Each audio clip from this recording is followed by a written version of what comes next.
Good evening, everybody. I'd like to welcome you to the August 6th Harbor Commission meeting.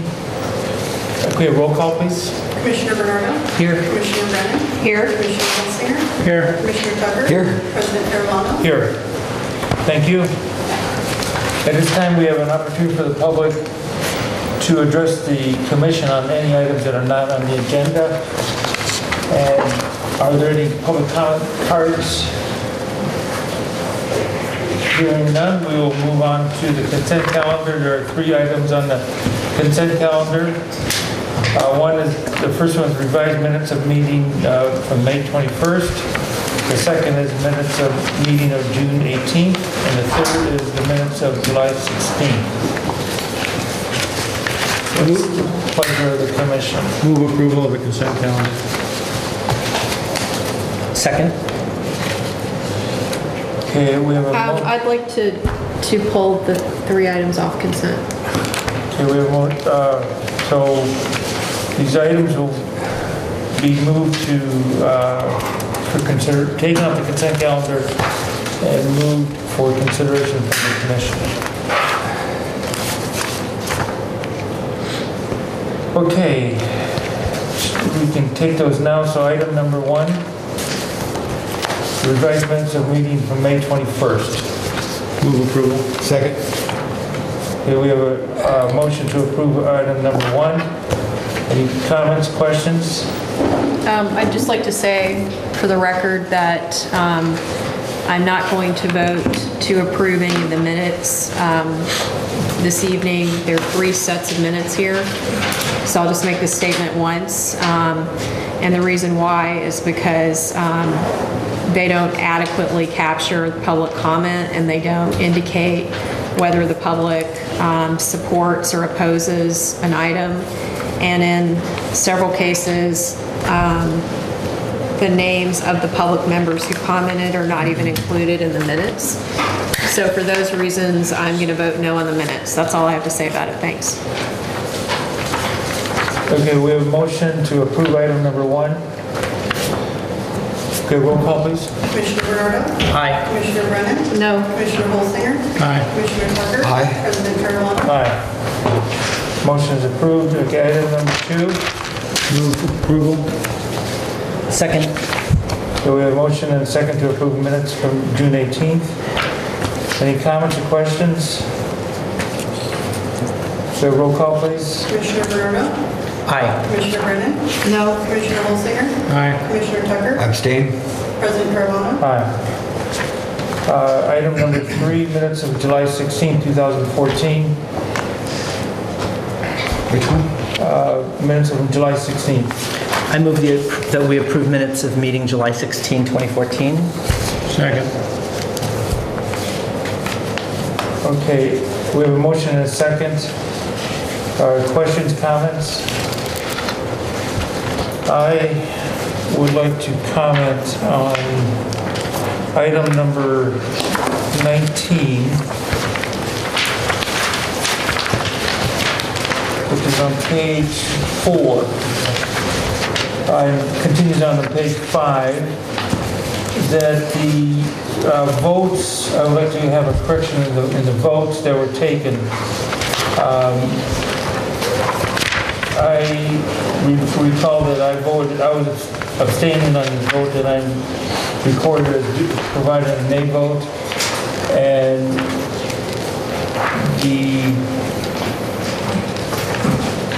that's the only one. I have a question when it's my turn. Please. Wasn't this the meeting where the votes have been reversed on some items, some motions? Was this that meeting?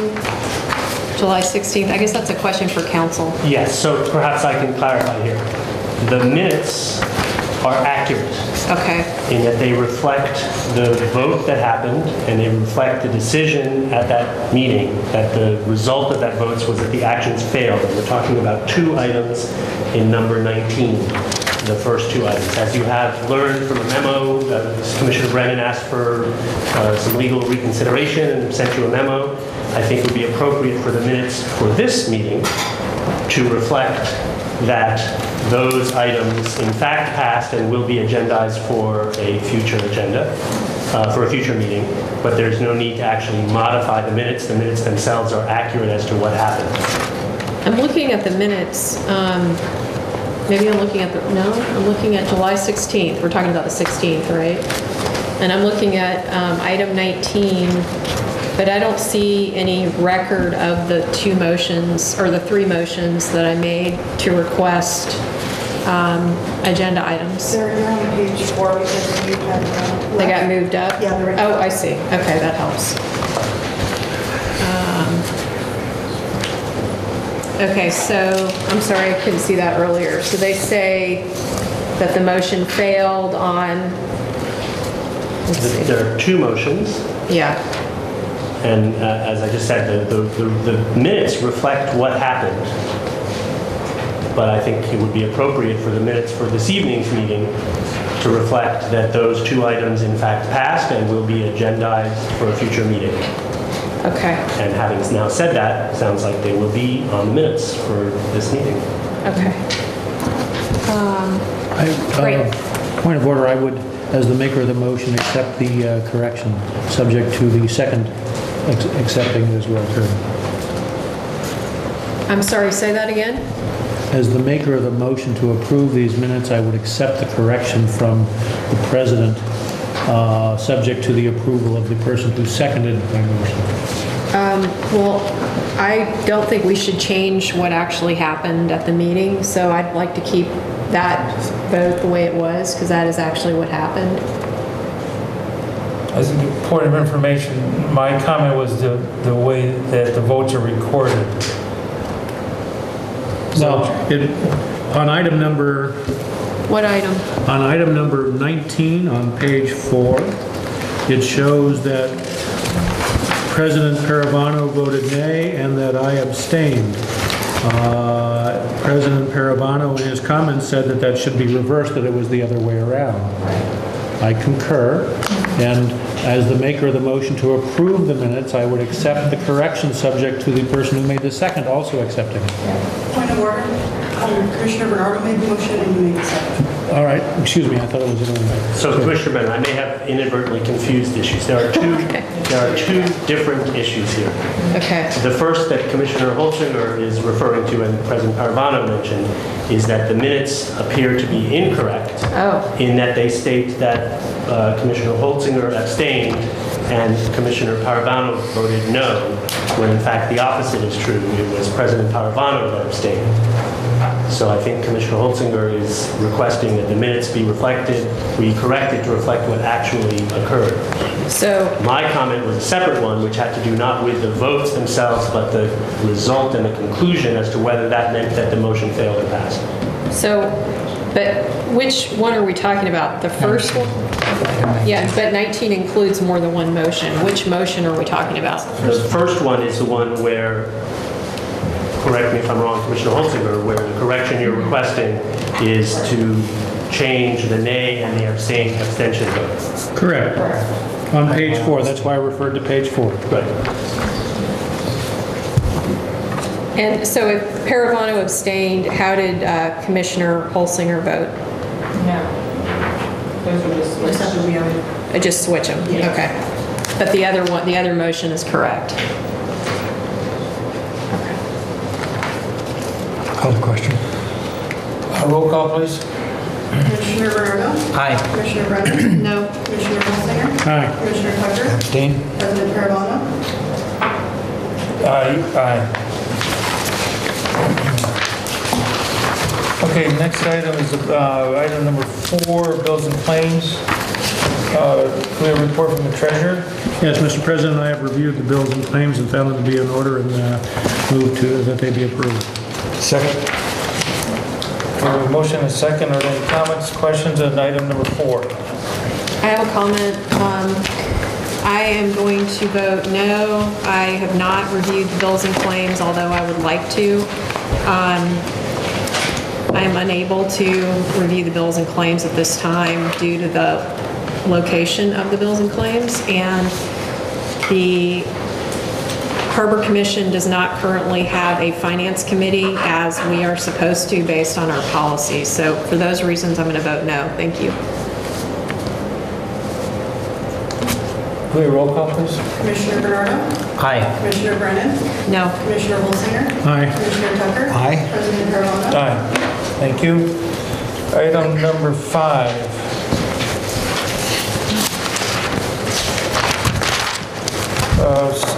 Includes a staff report, a response to the civil grand jury report on website transparency. General Manager Grinnell. Yes, Mr. President. You have before you a draft response to the 2013-2014 San Mateo County Civil Grand Jury report on agency website transparency. For the record, and those who are unfamiliar with this grand jury looked into the question of website transparency for all 23 special districts in San Mateo County. So this particular item is not unique to this harbor district.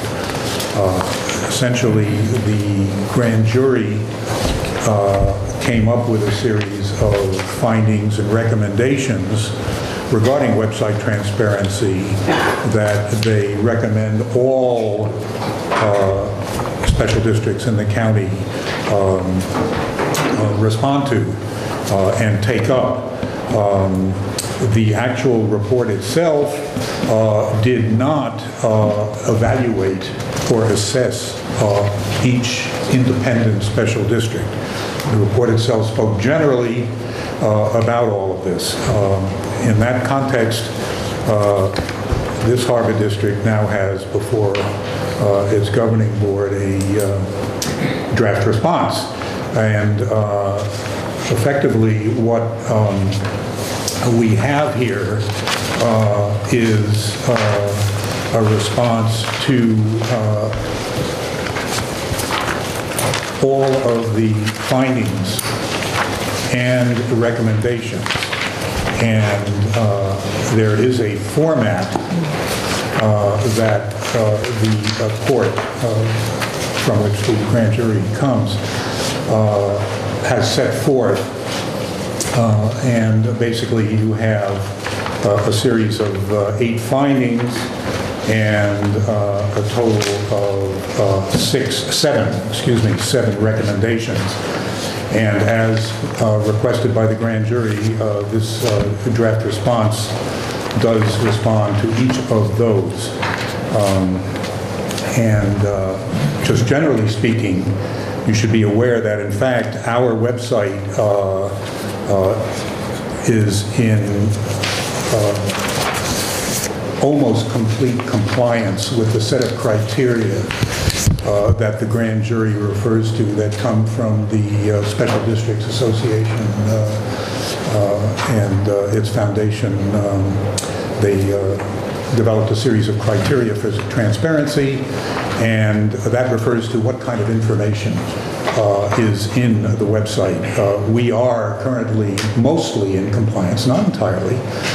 We are in the process of putting on other information that is seen under the criteria as important to achieve full transparency. So we're doing that. Also, we are looking forward to completing that whole process within the time frame, which is next May, that the grand jury refers to. So basically, we're in good shape here. What is before you really for your consideration, aside from generally looking at the entire draft response, is reference to 3 of the grand jury recommendations, 4, 6, and 7. And these recommendations refer to the grand jury's feeling that all special districts should in fact complete certain programmatic activities. Recommendation 4 refers to a District of Distinction program that's offered by the Special District Foundation. And this would require the district to take some time to respond to this. It would take some effort and potentially some funds. Secondly, recommendation 6 refers to the recommendation to improve special district governance by having all special district board members go through a special district governance training program under this overall program by next June, and effectively obtain recognition for a special district governance of distinction designation. The last item, recommendation 7, refers to a similar kind of training aimed at all special district administrators, chief executives, general managers, whoever happens to be in the chief administrator position for a given special district, whatever they are. Again, this would require some time to be taken, some funds to be spent, and so on. Given those concerns, staff felt it should be brought to the Commission's attention and decision as to what course of action you would propose that the district go through, which would then be reflected in this final draft for those 3 recommendations. You will notice in the staff report that each of the 3, recommendations 4, 6, and 7, have 3 options, A, B, and C, respectively, which staff suggests that the board consider tonight and effectively decide as to what your preference will be, and then having made that decision, that would be reflected in the final draft before it is sent on to the grand jury. Okay, thank you. So we have 7, I'm sorry, the grand jury report, there's 7 recommendations. Let me see if that's right. Yes, 7 recommendations. And we are being asked to decide or make recommendations on recommendation 4, 6, and 7. Is that correct? That's correct. That's decision 1. Decision 2 then would be whether you're prepared to approve the entire response and authorize staff to send that on to the grand jury. Okay, so we have a staff report that provides us with recommendations, answers to their recommendations for 1, 2, 3, 4, 5. No, sorry, not 4. 4, 6, and 7. Yeah, 4, 6, and 7. Mr. President, Mayor. Mr. Grinnell, do you have recommendations on your options on 4, 6, and 7? Let's see. Let's take them one by one. The recommendation regarding seeking a certification of distinction, District of Distinction, to be precise. We recommend that you approve option A. Basically, we are 3/4 in compliance of that now, and essentially what that would do would be to recognize the district as having a certification for a acceptably transparent website. And for R6? Now, R6, well, for R6 and R7, these call for time for each member of the Harbor Commission to go through the training, and there's some financial implication of that. And so while staff could make a recommendation on that, the decision really rests with you insofar as you need to decide, number one, whether you feel that this is something that is necessary or at least worthy of each of you undertaking. And then secondly, whether you're prepared to adjust the budget to cover that expense. I don't really have an answer for that. Well, Mr. President, if I may, I would support option A as we see it in R6 recommendations. I think you can never be short on the training, especially if the civil grand jury with the other 23 districts has recognized the need for such. I would be supporting an R6 option A. And you have no recommendation on R7 as well? Again, on that one, I would leave it to you to decide whether your current general manager or a possible successor ought to have this. If you feel that it is in the same spirit as the previous recommendation, then I would suggest, again, A. Then, Mr. President, if I may, for purposes of discussion only, I would move that R4 option A be supported by the board, R6 option A be supported by the commission, and R7 option A be supported again by the commission.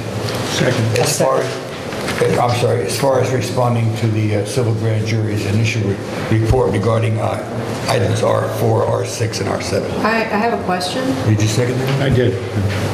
Okay, we have a motion and a second. Motion by Commissioner Tucker and a second by Commissioner Holzinger. Are there comments and questions by the commission? There's a question here. Please. I don't know what option A is. I don't have any. On staff report item 5. That didn't come in my board packet, so I don't have it. So, can you explain? The staff report was in your board packet. It's not in here. It's not in my board packet. I have my board packet right here. So can you tell me what option A is? What are our options? Thank you.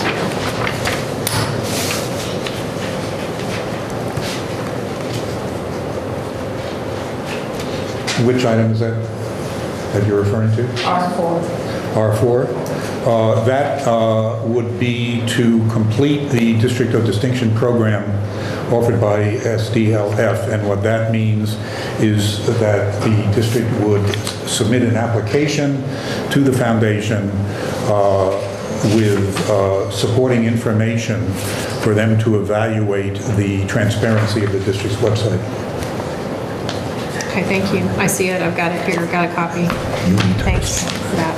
The District of Distinction application doesn't really have anything to do with the website. It has to do with financial audits requirements, policies, and procedure requirements.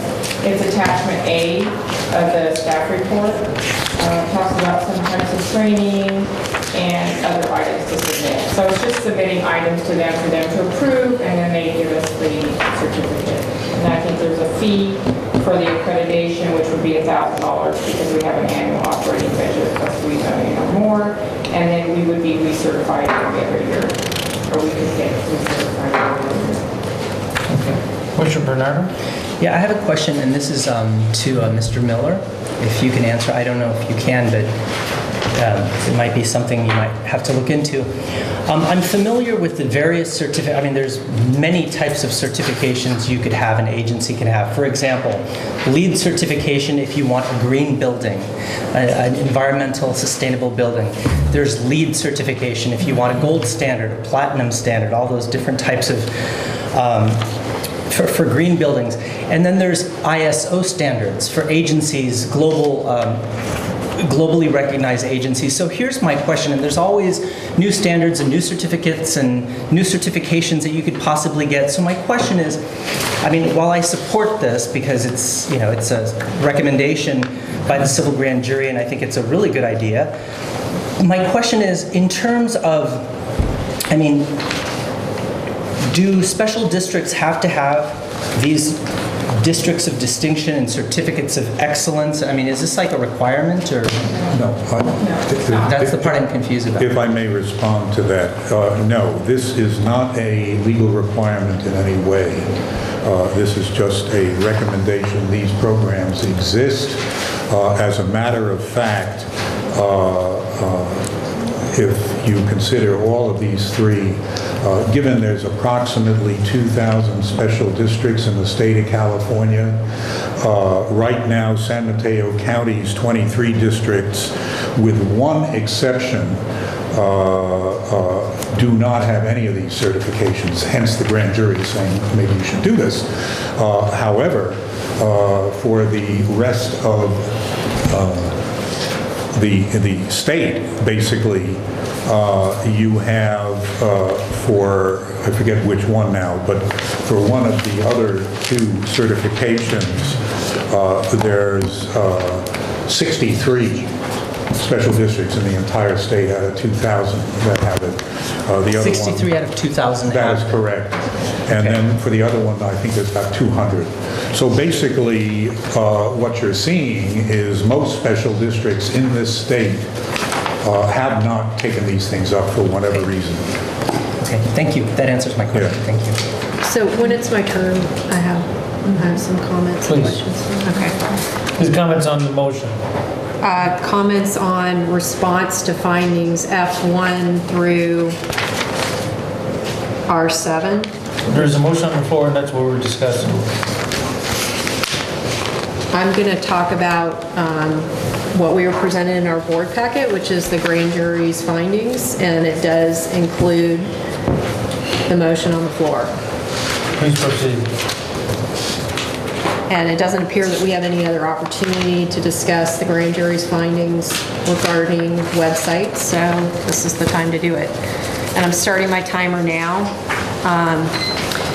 On F1, it says here, the San Mateo County Harbor District has a professionally created website. I object to that statement, so I just want to say that for the record. I do not find our website to be professional. And on F2, it says the district employs a qualified firm to update information on its website. I object to that statement being included. On F3, it says the district does not agree with this finding as it applies to the district. The district's website contains contact information for all commissioners. I'd just like to note that that's as of 2014. On F4, it says the district is committed to transparency delivered through its website, and I have issue with that statement. I do not believe that our website is currently as transparent as it should be, and I think we need to improve in that area immensely. On F6, it says the district has not earned the SDLF transparency certification. And I'm glad that we're going to do that. That's what we're discussing, correct? It's that certification? Yeah. Okay, good. No, we're not discussing that. A different, I mean, what's part of this is F6, it's not one of the ones with the option because it's one that we are going to do. we are going to do this one in F6. Yes. Okay, good. And then we are going to do the one in F7 as well, Well, you guys are still. if we vote for that. Okay, and then 8. It says the district's general manager has not achieved the SDLF recognition in special district governance. Are we also voting for the general manager to get that certification? That wasn't Yes. clear to me. Okay, so that will include the general manager. Great. On R1, it says the district will implement this recommendation no later than May 15th, 2015. I hope we can do that sooner. On R2, it says the district has implemented this recommendation as it already employs professional web developer to manage its website. I disagree with that statement. I do not believe that we employ a professional web designer.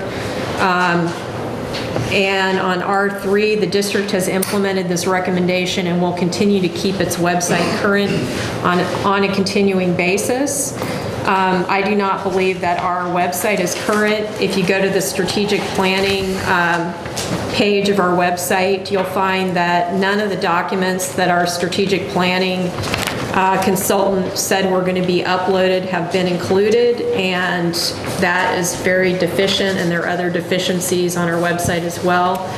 On R4, the district, well, we already talked about those, so I won't go into that. I'd like to mention that in 2013, the San Mateo County Harbor District spent $14,230.45 that I'm aware of, which is invoice number 13120 on our website through Web Marketing Consulting, and that included updates such as putting agendas and board packets on the website.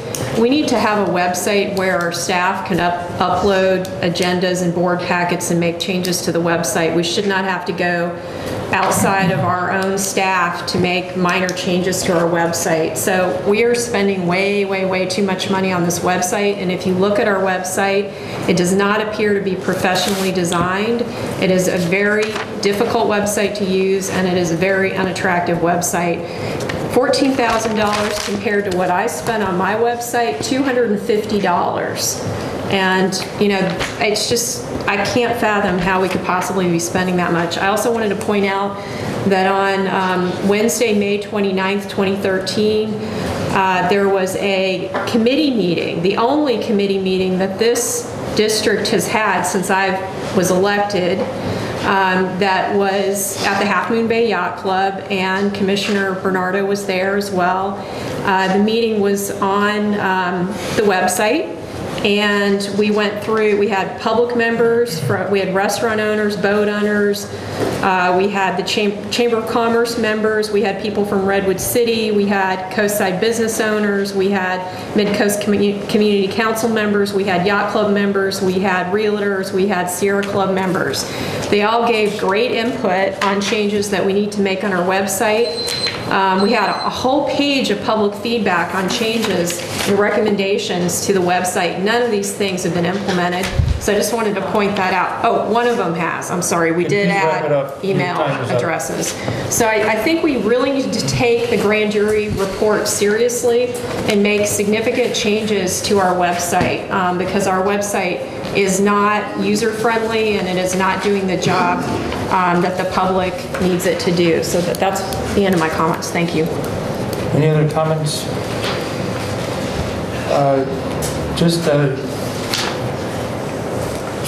Any other comments, questions from the commission? We have roll call, please.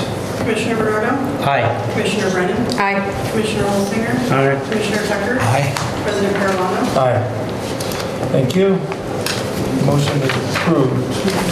Mr. President, Yes. that's the option to adopt, or that was the motion to adopt option A as part of the proposed response.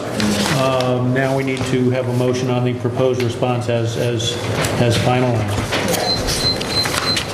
So moved. Second. We have a motion and a second to approve the final response, which includes the adoption from the recommendation from the previous motion. Any questions, comments? So just to clarify for the public, what we're now voting on, and correct me if I'm misunderstanding this, is we're voting to approve all of the responses as written by the general manager, included in Point of the order, board the general packet. manager did not write all of these. Oh, I'm sorry, who did? Staff. Okay, so staff's recommendations. So what we're being asked to vote on is to approve all of staff's recommended responses to the civil grand jury. Is that correct? No, it's not correct. There's an Okay. addition to the motion that was just approved, which finalized the recommendations on three of them. I don't understand that. Can you explain it? The previous motion clarified the responses to recommendations 4, 6, and 7. Well, can you just read what we just approved so that we know? What was the motion? The first motion or the second motion? The motion that we just approved. The motion that we just approved was to authorize staff to submit the letter to the civil grand jury. No, my understanding was that that wasn't what we said. Can we have our counsel chime in on that? So I believe what you just approved were that on the response to the grand jury report, the staff provided you 3 blanks where it said to be determined. And you just voted to adopt option A with regards to all 3 of those items. The motion before you now is whether to approve the entire response with option A in the place where it currently says to be determined. Okay, I think that's what I just said. Thank you. That matches what I thought. Call for the question, Mr. President. Roll call, please. Commissioner Bernardo? Aye. Commissioner Brennan? I'm voting no for all the reasons that I said Please continue with the vote. in the last motion. Aye. Commissioner Tucker? Aye. President Fairwell? Aye. Thank you. Thank you. Okay, item number 6.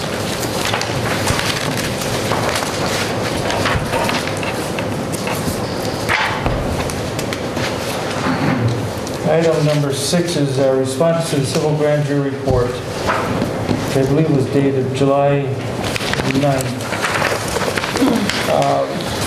And we have, I think, a comment. John Olam, please. Is there, excuse me, point of order, is there going to be a report from the general manager on this or from the staff? No, there isn't. Then why is it on the agenda? Because The proposed action is to establish a timeline and procedure for preparing a response to this. well, John Olam, please come forward.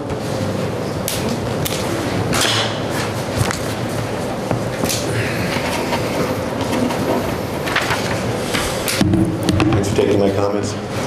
It's hard to decide or argue against anything that he might be proposing as far as a response. I assume he's leaving it up to you to formulate the response and has no recommendations. As you know, previous grand juries have come to many of the same conclusions, that the board is ineffective, that it has serious problems acting professionally.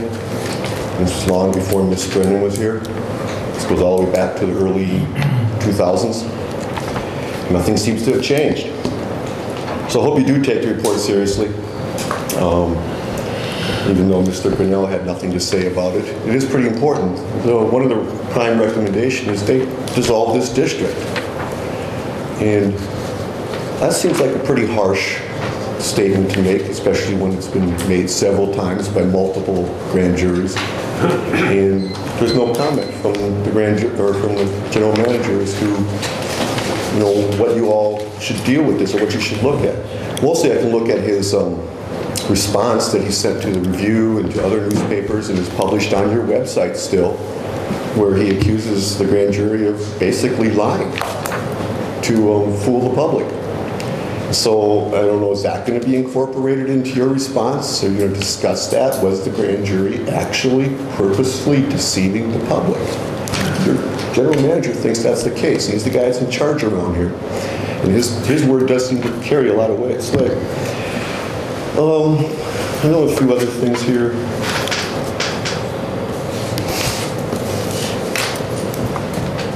And I guess that's it. Let's hope that you again would take it seriously and consider that it's not just me or the 95% or the Review. It's been an ongoing problem for a decade, more than a decade. Oh, anyway, the last bit. You all seem to stated many times the Harbor District has value to the community, to the county, and you're absolutely correct. It's a critical part of the way of life here on the coast side. But that isn't the question that you should be considering, because you're being asked to respond to the recommendation to dissolve the Harbor Commission. What you need to prove is the Harbor Commission has value to the district. 30 seconds, thank you. That the Harbor Commission has value to the district. Just the fact that you exist costs the county, I don't know, hundreds of thousands of dollars a year when you start adding in election costs. renting of rooms like this, stuff like that. Can you honestly say that things are better down there because we have a 5-member elected board and a 20-year general manager? Thank you. Okay, tonight we start the process of responding to the grand jury report.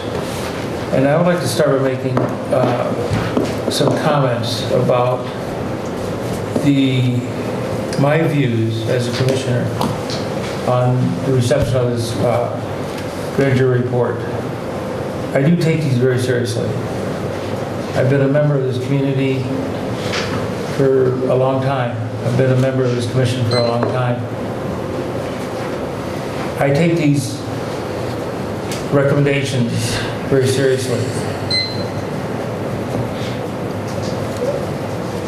All 5 of us own this civil grand jury report. All 5 of us are going to come up with an answer.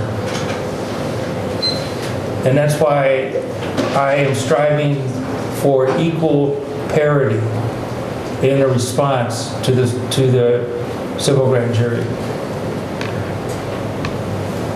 We own this, and it's up to us to come up with a report.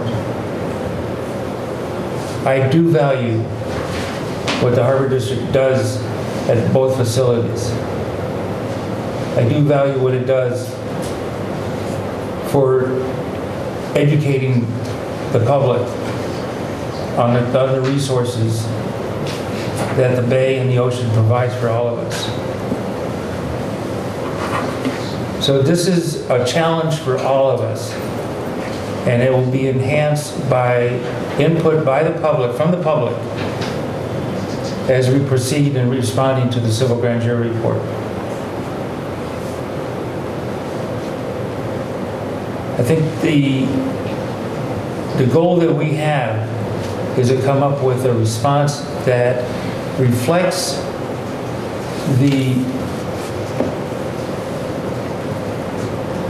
our recommendations according to the findings that the civil grand jury report has published. So tonight I'd like to establish, one is a timeline that is set by the commission,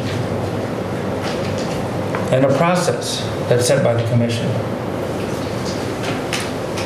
so that we can provide an equal response based on our input to the civil grand jury. So I would like to hear from my fellow commissioners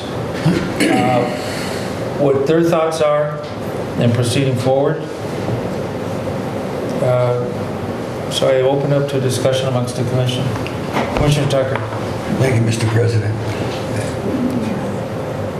I've gone through grand jury investigations in the past.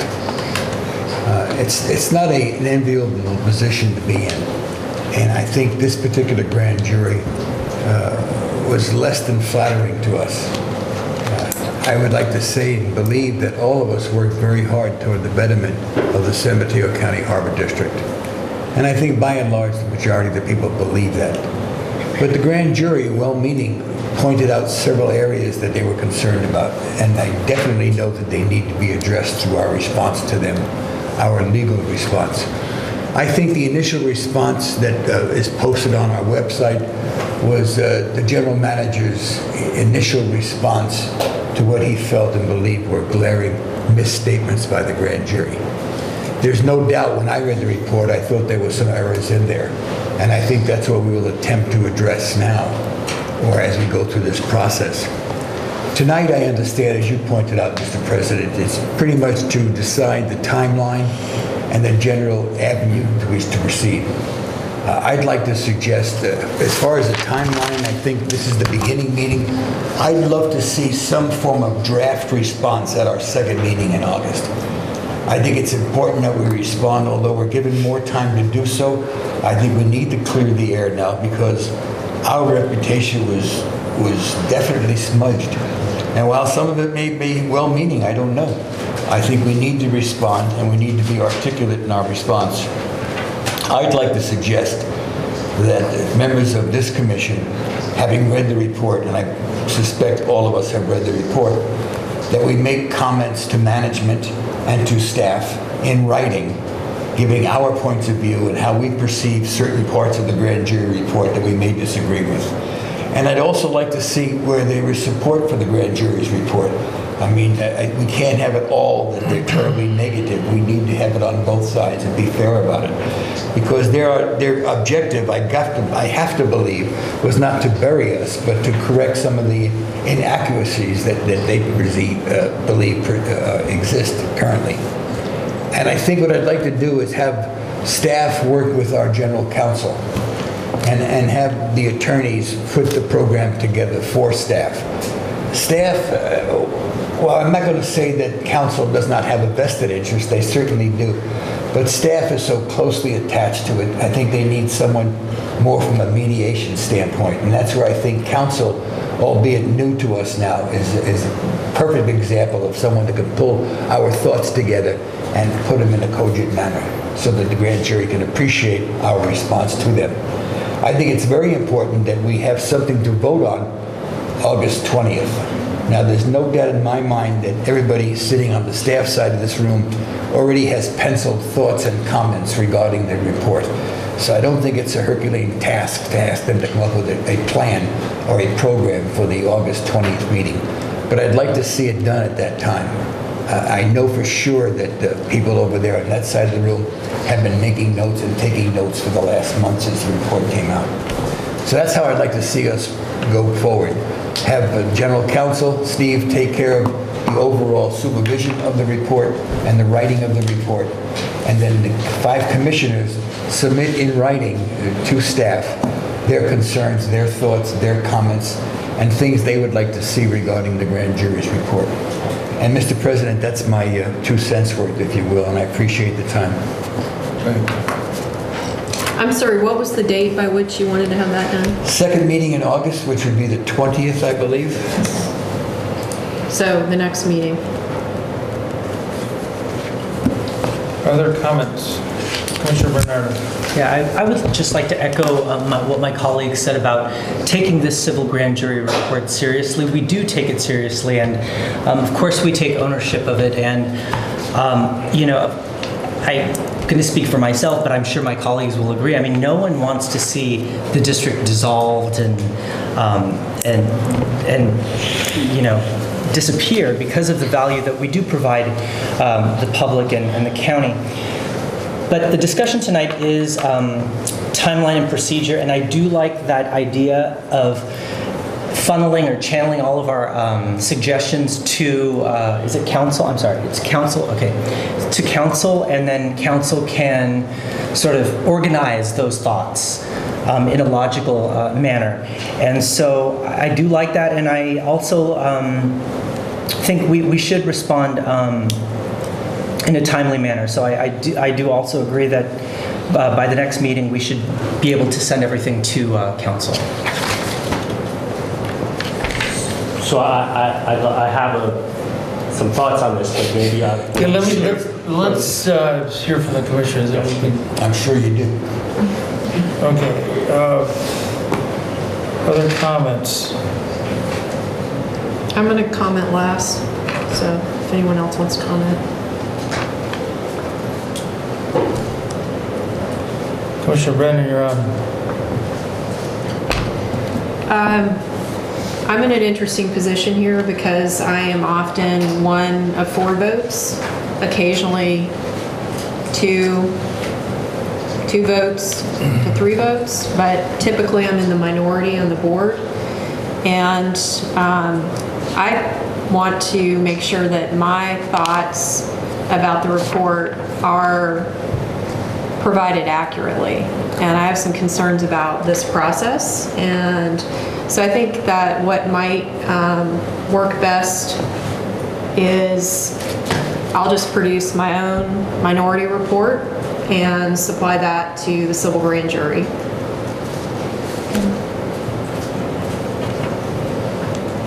so, well, I'll wait till. I think you're next. So couple thoughts, a number of thoughts. And I'd like to respond to Commissioner Brennan's point as well.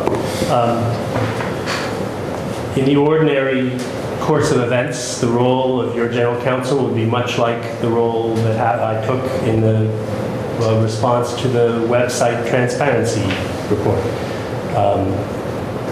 Reviewed your proposed response for legal sufficiency, advised your general manager on the statutory requirements in the penal code for the district's response, make sure you're in accordance with the law. So you're proposing something quite unusual. It's not really in my role, and certainly I would be very uncomfortable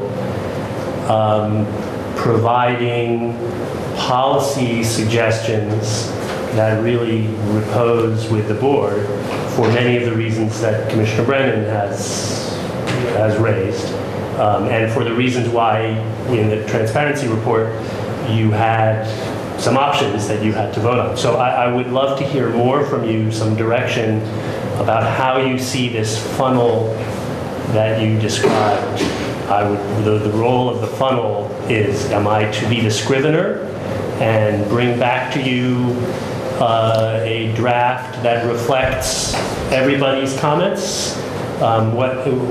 If so, by what date am I to receive your comments in time to prepare them sufficiently in advance of the meeting? I'd love to learn and get more direction from you as how you see my role.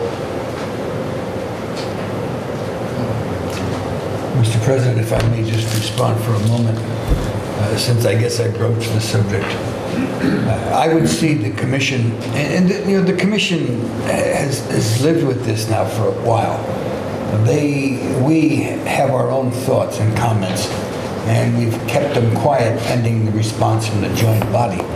So I think it's fair to say within 3 days you could receive some information from each one of us that would give you some of our thoughts. I wouldn't expect you to write our response on your own, but what I would expect or would hope for is that you have the ability to couch some of the comments in a cogent manner. I'm afraid that some of us might be too direct or might use the wrong language in putting some thoughts together which we would not want to see in a professional report. So I would look to you more for kind of honing in and guiding the comments that were already given through us and through staff. And in the event there were comments that were different from each other, how would you imagine your general counsel would approach that type of situation?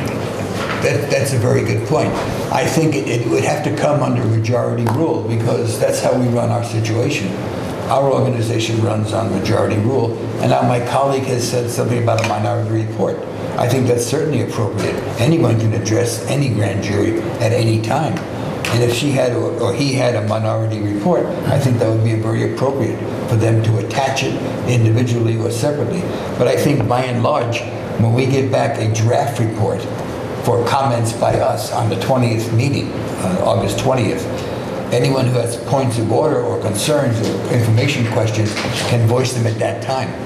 And we can hash it out here at the meeting and decide how we'll respond. But I think the majority would rule. Okay, I have some concerns, both from a Brown Act perspective and also from just a role consistent with the role of general counsel. It sounds like you're asking me to determine what the majority is in the event there's a disagreement and to make a determination as to what the decision of your commission is when there are differences, and that certainly would make me uncomfortable. And it would make me uncomfortable as well, counsel. That's not what I'm suggesting. I apologize. I have a question. What I'm suggesting is putting it all together and coming back to us with a draft form report where you might point out Commissioner A, B, and C feel this way, Commissioner C and D feels this way. I see. And then we would hash it out here. Okay. And then the majority would come to fruition. Oh, no, I would never expect you to Okay, misunderstood. Yeah. So your thought would be that I would provide a draft report that would set forth your views as you've explained them to me, and that I would in fact be more in the role of the scrivener than in making any kind of decisions. With counsel's remarks included. I mean, with staff's remarks. Yes, with staff's remarks. Okay. Yeah, not So, with but yours. just for clarity, you did use the words that you expected our council to do honing and couching. What did you mean by that? Well, couching is how it appears in a report. I guess, for lack of a better word, cleaning up some of maybe harsh language that might be used by one or more respondents. I can't be any politer than that. Couldn't each of the four of you just write your own response and then have that all put into one report? Well, it seems to me that that would be part of the whole solution. Perhaps I could answer that question if you don't mind. Just, I think it might be helpful to understand some of the legal requirements of the response to the grand jury. So, and this addresses also your comment, Commissioner Brenner, about submitting your own report. The board must, under the penal code, adopt a set of responses to each finding and each recommendation. And your choices in responding to each finding and recommendations are set forth in the statute with some specificity, so that you can't respond by saying 2 of us agreed with this and 3 of us agreed with that, or 4 of us agreed with this. Your choices are with regards to the findings. You agree with the finding, or you disagree with the finding in whole, or you disagree with the finding in part, in which case you must explain your disagreement. With regards to, yes, please, go ahead. Well, just had a question, just because you're helping me understand the process better. So what I had thought we were supposed to do was, because it says here, pursuant Penal Code Section 933.05, the grand jury requests responses as follows. And it lists off the various agencies that have to respond, such as the local agency formation commission, LAFCO, the Board of Supervisors has to provide a response, the Harbor District has to provide a response, the City of Half Moon Bay has to provide a response. So it seems to me that what we really ought to do, are we required to respond to every one of the recommendations with some sort of a Yes. With regards to the recommendations, your responses are limited to, you have implemented the recommendation, you will implement the recommendation by a specified date, or you will study the recommendation and determine later whether you will adopt it and let the grand jury know no later than 6 months what your determination will be. Okay, thanks. What would make sense to me, and this is what I would have preferred with the website situation as well, which was the other grand jury report we just voted on, is that we take each one of these items, recommendation 1, recommendation 2, 3, 4, all the way through to 11, and we vote on that. We vote on how we're going to respond on each one of those individually, so that it's clear that there's an opportunity for discussion of each item. So every board member can chime in with their thoughts on it. Somebody can make a motion, and then we can vote on each individual one. That way it's transparent. The public gets to see the process, and I think that's really important, and I think that's a big part of what this report is about, is the lack of transparency and oversight. And so in order to do it in the most transparent way possible, it would make sense to me that we would conduct our responses in a public meeting where we can just simply discuss each item and what we think makes the most sense as far as a response goes. So that's how I would prefer to do it. A report could then be put together based on how we vote on each one of these recommendations.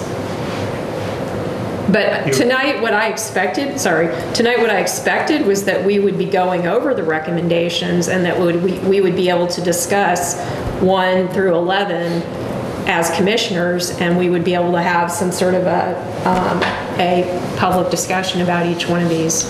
And that's not what's happening. I'm prepared to do that. I brought my notes. I'm prepared to talk about every single one of these recommendations tonight, but they weren't even included in our board packet. So, I had to print this out myself off the internet, because we weren't even provided in our board packet with what the report says. None of the findings, none of the recommendations. none of that language about Penal Code Section 933.05 was included in our board packet. So I'm just sort of like, what are we doing here? So, Commissioner Bernard. I'm sorry, can I just rein us back to agenda item 6, establish a timeline and procedure for preparing a district response. So with regards to timeline and procedure, thank you, council, for clarifying, because I was confused myself into how the response actually works. So basically, we have 3 choices, is what you're saying. I mean, it's very clear cut. I mean, you've laid out, there are 3 choices. We can't just come up with a response. There's 3 responses that are standard when you respond to a civil grand jury report, correct? That's what you've just... I believe that we are in agreement, but just to make sure, Right. the requirements do not apply to how you respond in general to the report, but you have to respond to each finding Yes. in Correct. a specified way. Correct. And you have to respond to each recommendation in a specified way. Correct. There would be nothing illegal about, and you're right that the agenda item tonight has to do with just discussing the process of how you will get to that end goal, not discussing the end goal itself. Right. There are any number of ways that you commissioners could decide on the process, including 2 that have been proposed already this evening. So my point being is that I don't know, not to diminish the process, but I don't think this is going to be that daunting based on what you just said, because originally, I mean, I'm going to sort of rescind what I said earlier. Originally, I do agree with what Commissioner Tucker said when he said, everybody should chime in and provide their specific thoughts. Well, yes, I agree with that. But they do have to be in the framework that you just described. So I don't think it's going to be that, I don't think it's going to be that daunting of a task, is my point. So process-wise, I don't think it's going to be that challenging. I'd just like to say that I think it's important that this be a public process and that we have, when we discuss the findings, we need to discuss the findings and we need to discuss the recommendations before we start drafting a response. And we haven't had an opportunity to discuss as the board the findings and the recommendations of the report. And I want to discuss the findings and I want to discuss the recommendations, and I'm prepared to do that tonight. So that's what I thought we were here to do, and that way we can move this whole thing forward. But until we have a discussion about the findings and about the recommendations, how can we possibly draft a report that represents the views of the commissioners? And to do that without having a discussion first would not be operating in a transparent way. And I think that would point to further problems with the district, which is what we're trying to get away from. We're trying to show that the district is cohesive, I would imagine, with this report, and that we should not, that our district should not be dissolved. And so it's very important that we have a discussion publicly about this, not a off-site drafting of a report that comes back predetermined. That would not be the proper process for this. Mr. President? Please. A couple of inquiries. First of all, with Mr. Miller. It's my understanding that with the findings that are made, there's a 4th response that's possible, which would be that the agency might disagree with the findings. Is that correct? That is true. So that's a 4th possibility you didn't mention. And also with regard to the recommendations, there's a 4th item where the agency can decline to adhere to the recommendations, decline to follow the recommendations as well. So you can either accept it, say it needs more study. There was a 3rd one you had. Not accept the, not. Okay, so I just want to be clear. Now, and if I just the findings, you can disagree with the findings in whole or in part. Right. So, and I'm comfortable with all that process.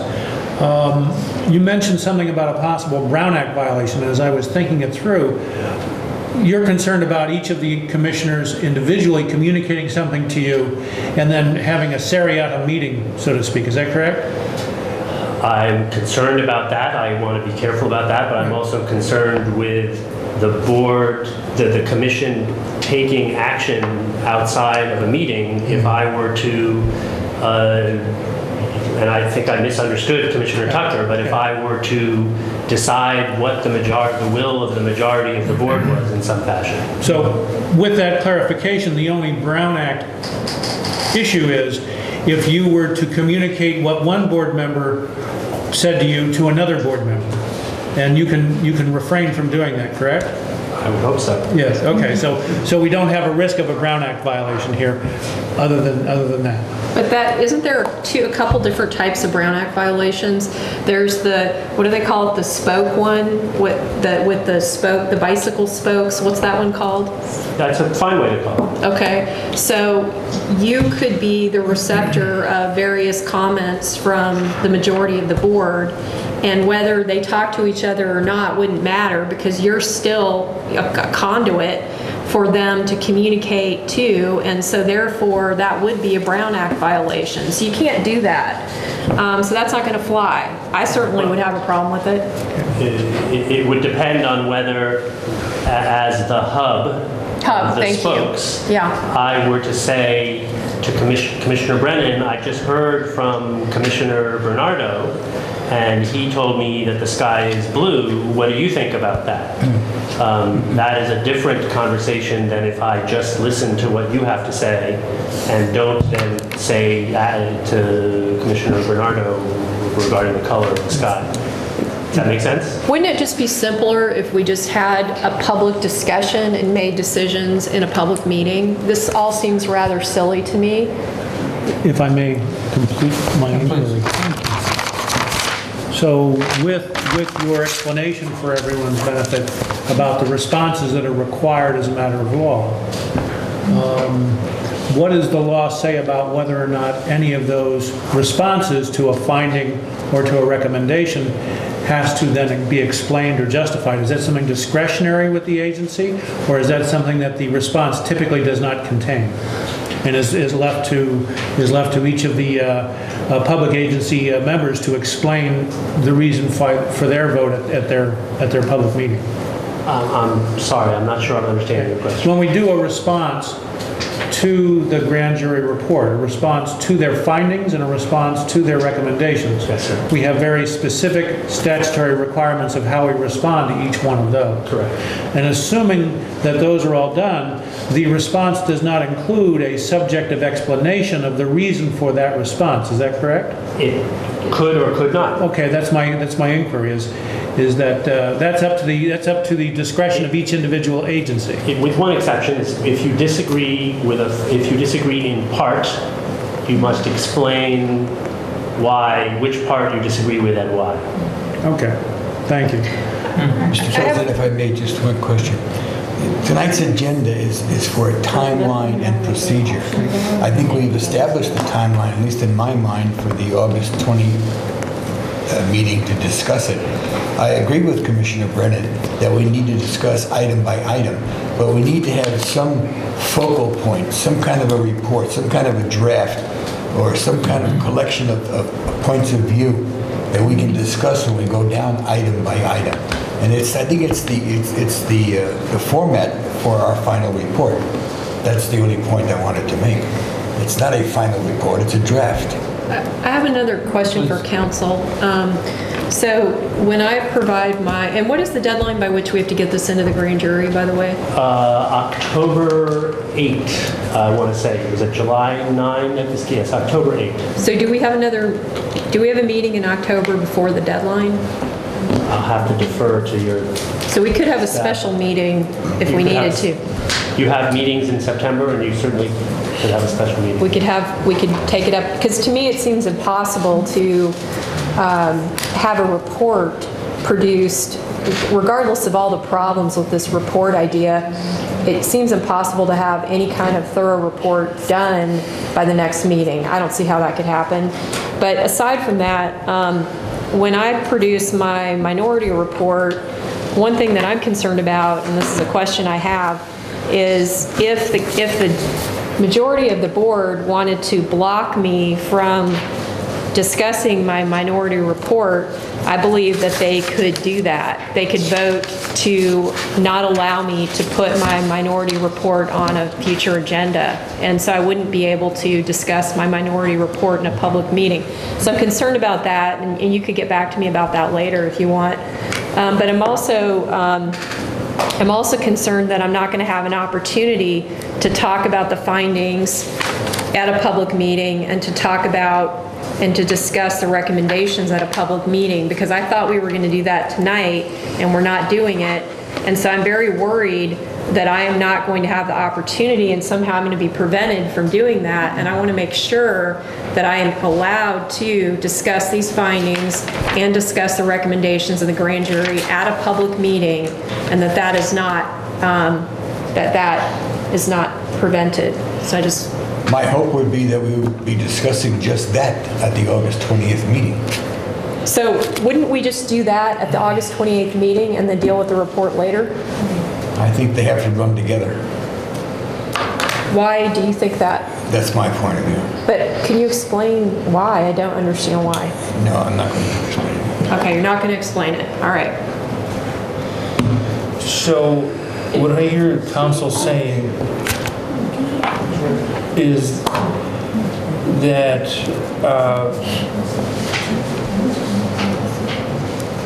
in terms of providing a response to the civil grand jury, it is done with one report.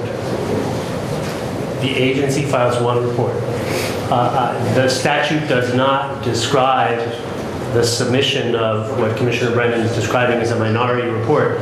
I can't speak for the grand jury, what they would do with, I imagine they would open a report that you would send them, but I don't know what, there are no rules for what happens when a member of the public outside of the confines of the board adopted report responds to.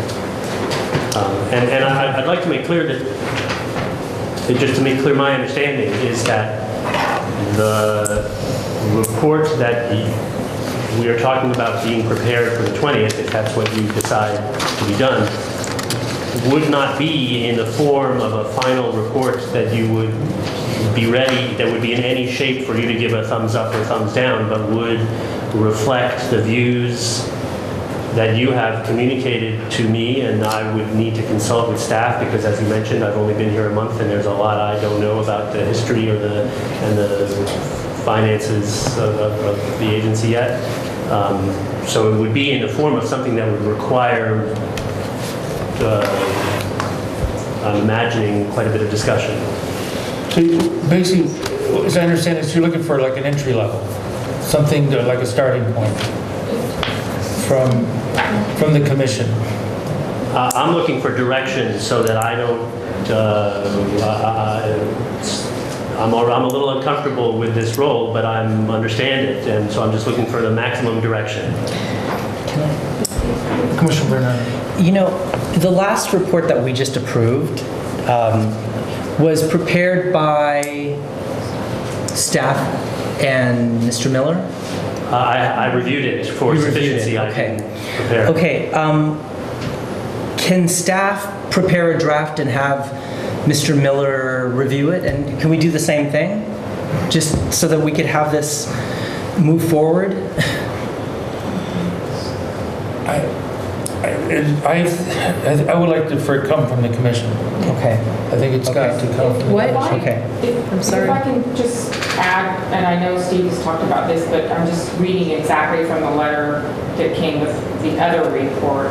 And the findings, there's only, like Steve says, there's only two findings that you can have. It's one of the following. It's either the respondent agrees with the finding, or it's the respondent disagrees wholly or partially with the finding, in which case the response shall specify the portion of the finding that is disputed and shall include an explanation of the reasons therefore.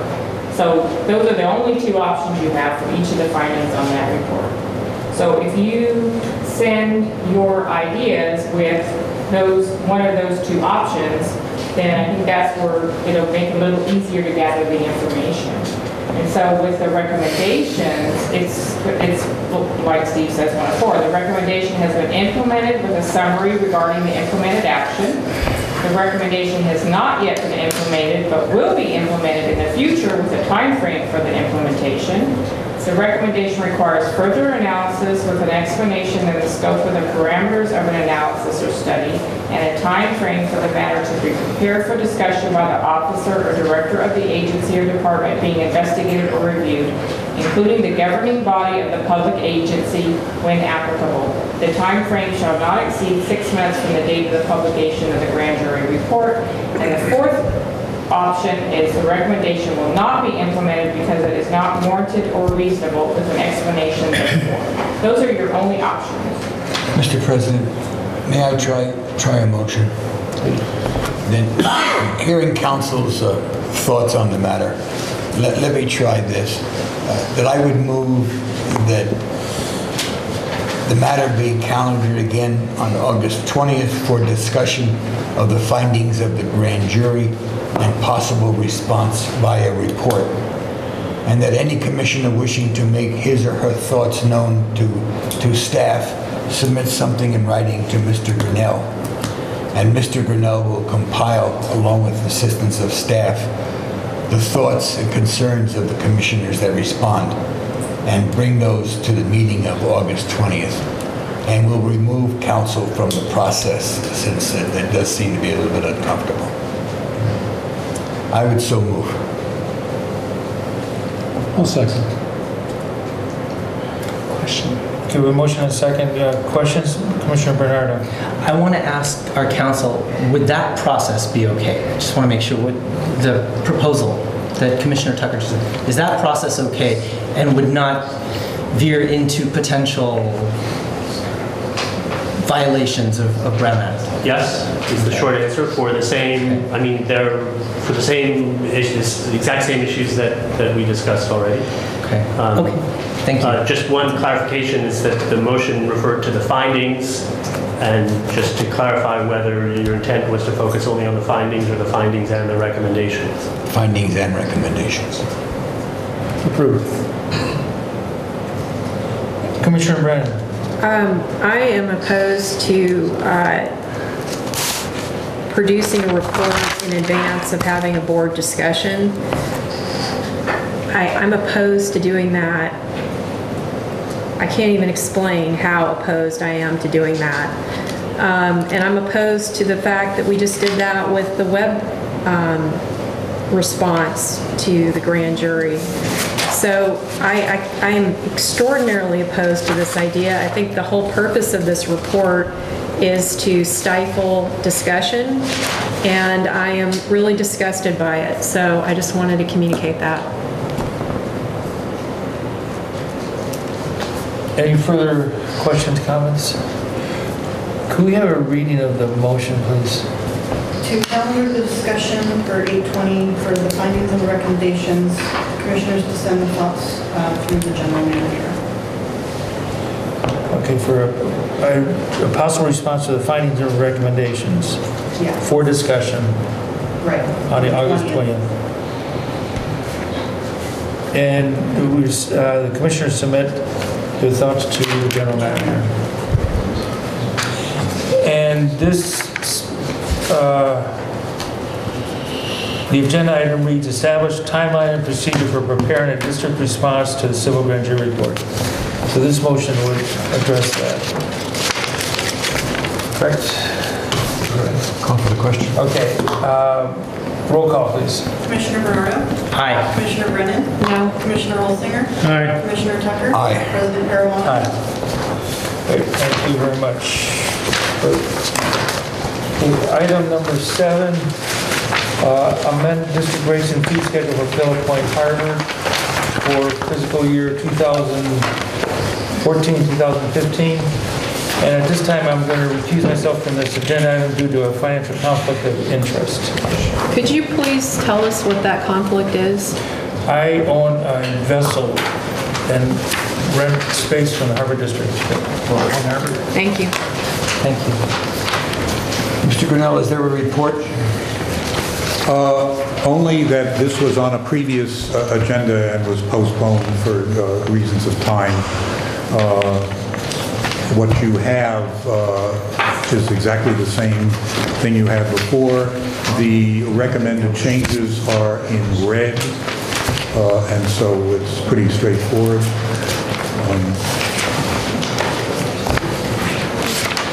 There are no speaker slips. You've had this report. What is your pleasure? Motion to adopt Resolution 2314 to amend the fiscal year 2014-2015 rates and fee schedule of the San Mateo County Harbor District for Pillar Point Harbor. I second that. Motion made and seconded on the question. I have a question. Please. Where's the section on charter boats on here? Which page is that?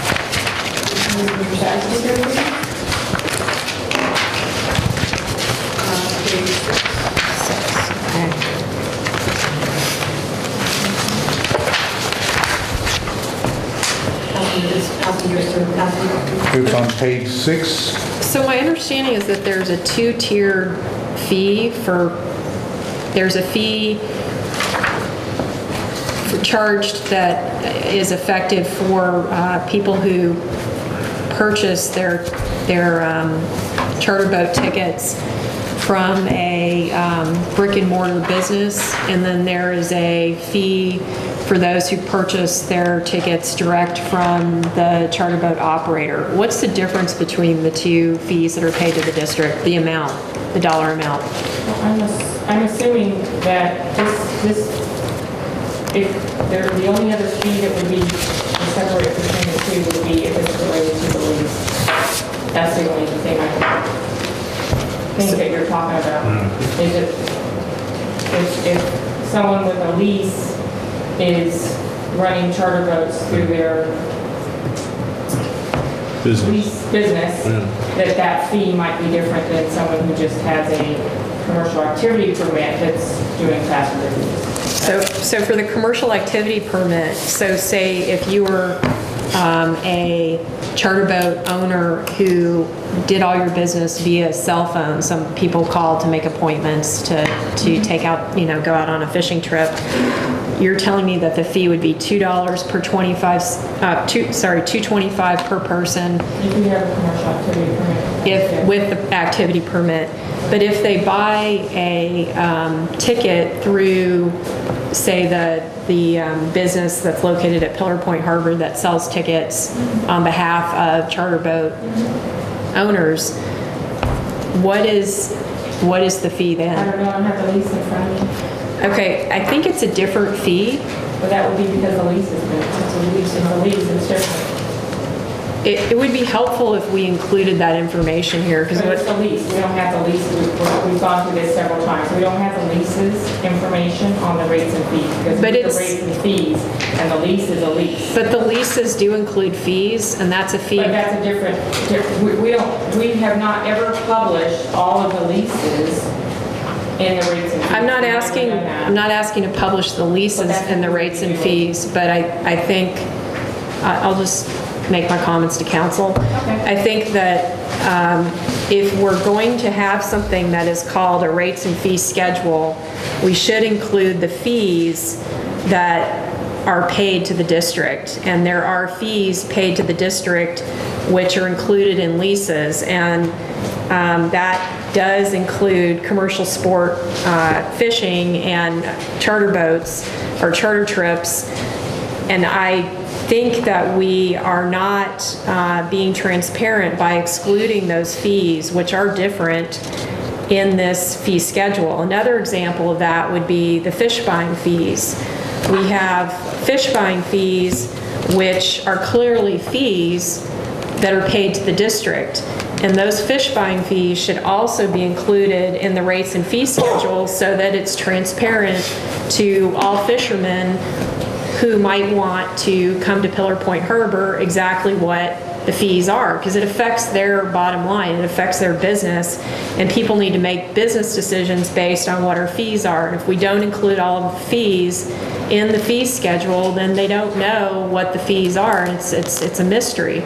So I really I would love to support this, but until we get all the fees included in our rates and fees schedule, I can't support the way this is being presented to the public right now. I think it lacks information, and I think it's not transparent. So for that reason, I'm not going to support this. Commissioner Bernardo? Yes, this is to Mr. Grinnell or Ms. Harris, either one.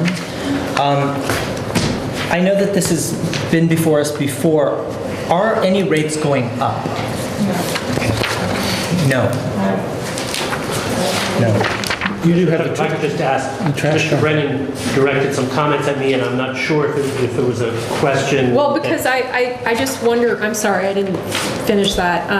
I just wonder if there are any legal ramifications. It seems to me that we shouldn't have hidden fees, and I think that's what the situation currently amounts to. There are hidden fees which are not transparent or not being made available to the public, so it's very difficult for them to discern what the fees actually are, and unless you're following these meetings really closely, you wouldn't have any way of knowing, especially if you were coming in from out of town and you weren't local to the area. So I believe that we need to have all of our fees included in our rates and fees schedule. So I'd like some clarification, because I feel that there are legal problems with this, and I'm not comfortable with it the way that it is. So if there could be some opportunity to get some clarity on it in the future, maybe when it comes up again, I'd appreciate it. So I do understand the question, just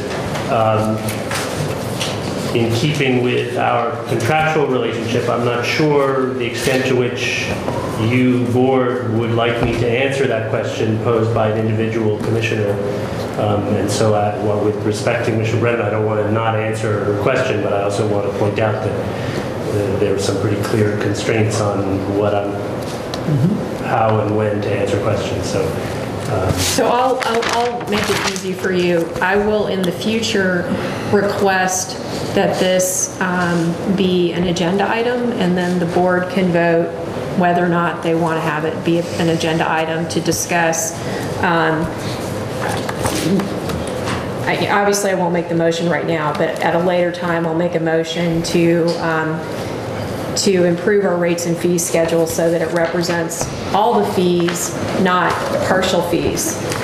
Any further questions on the motion? Clerk, call the roll, please. Commissioner Bernardo? Aye. Commissioner Brennan? No. Commissioner Holsinger? Aye. Commissioner Tucker? Aye. Mayor Longman? Item number 8, would someone please bring back our president? Did Scott go out together? Yes, he did.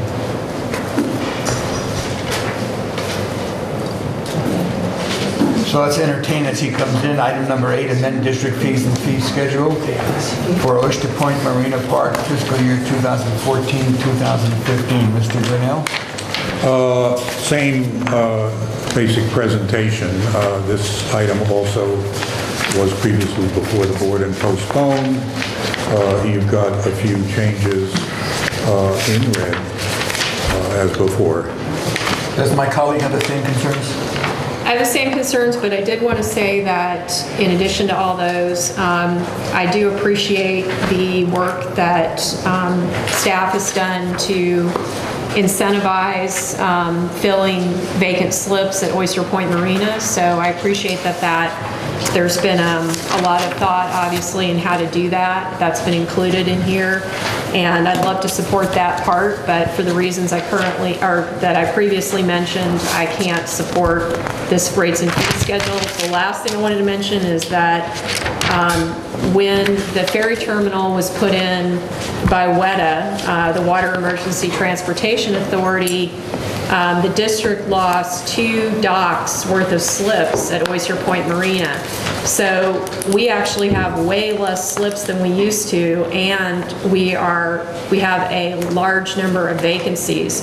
So for those reasons, with the remaining slips, we need to do whatever we can to try to get them as full as possible. So I really appreciate these ideas that are included in here to try to give some incentive for people to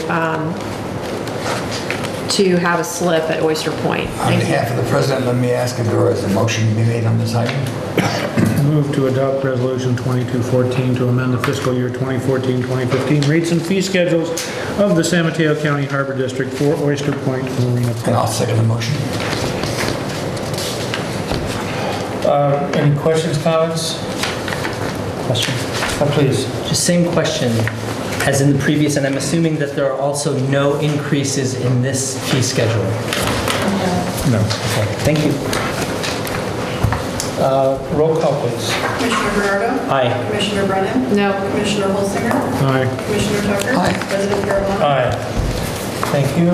Item number 9, a special use permit for Grays Harbor Historical Seaport to visit Pillar Point Harbor November 6th to November 20th, the start of our rainy season. No, I'm sorry. Who knows? No editorial comment, Mr. President? Okay. The harbor master. Yes. As you recall, last year, it was requested through Grays Harbor for a no charge for fee because of bringing in marketing and bringing in more folks to the harbor. It's a very positive effect, and as long as no group of pirates show up, we're doing good. Move to approve. I'll second. Okay, we have a motion and a second to approve item number 9. Any comments, questions? Commissioner Bernardo. Just a quick comment. I would like to thank Harbor Master Grindy for the great job of really finding kind of creative ways to bring more people to the harbors. For example, in Oyster Point, having the Coast Guard that day, I forget what day that was. But Easter egg hunt, yeah. Easter egg hunt, the Coast Guard there. And then, of course, having this agendized with the Lady Washington. I think that these are really, really fun and creative ways to try to bring the community to the harbors, and I just wanted to thank you for doing that and continuing to be creative and innovative. Thank you. Any other questions, comments? Roll call, please. Commissioner Bernardo? Aye. Commissioner Brennan? Aye. Commissioner Holsinger? Aye. Commissioner Tucker? Aye. President Caravana? Aye, thank you. Item number 10, quarterly investment report.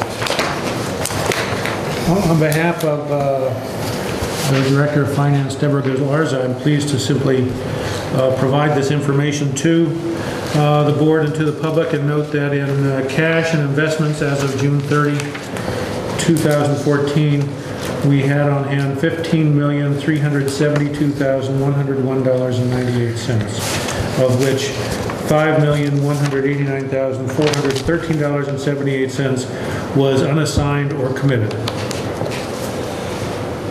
Is that a motion to accept the report? So thank you. I'd move to accept the quarterly report. I'll second the as motion. Do we have a motion and a second to approve the quarterly investment report? Questions, comments? I have a comment. Please. I am going to vote no on this, primarily because the district does not currently have a finance committee which meets. I've never known the board to have a single finance committee meeting, and our policies, we have a policy that states that we are required to do so, and we're not doing that. So thank you. Any further comments, questions? A roll call, please. Point of order, do you have public? I'm I'm sorry. Thank you very much. No, it's on 11. I'm sorry. Yeah. Commissioner Bernardo? Aye. Commissioner Brennan? No. Commissioner Holsinger? Aye. Commissioner Tucker? Aye. President Caravana? Aye. My apologies. No problem.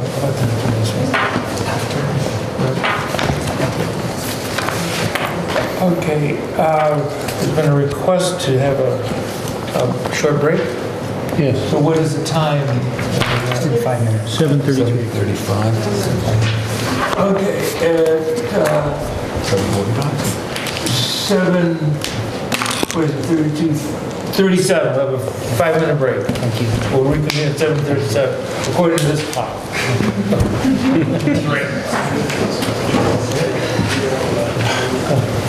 Sure.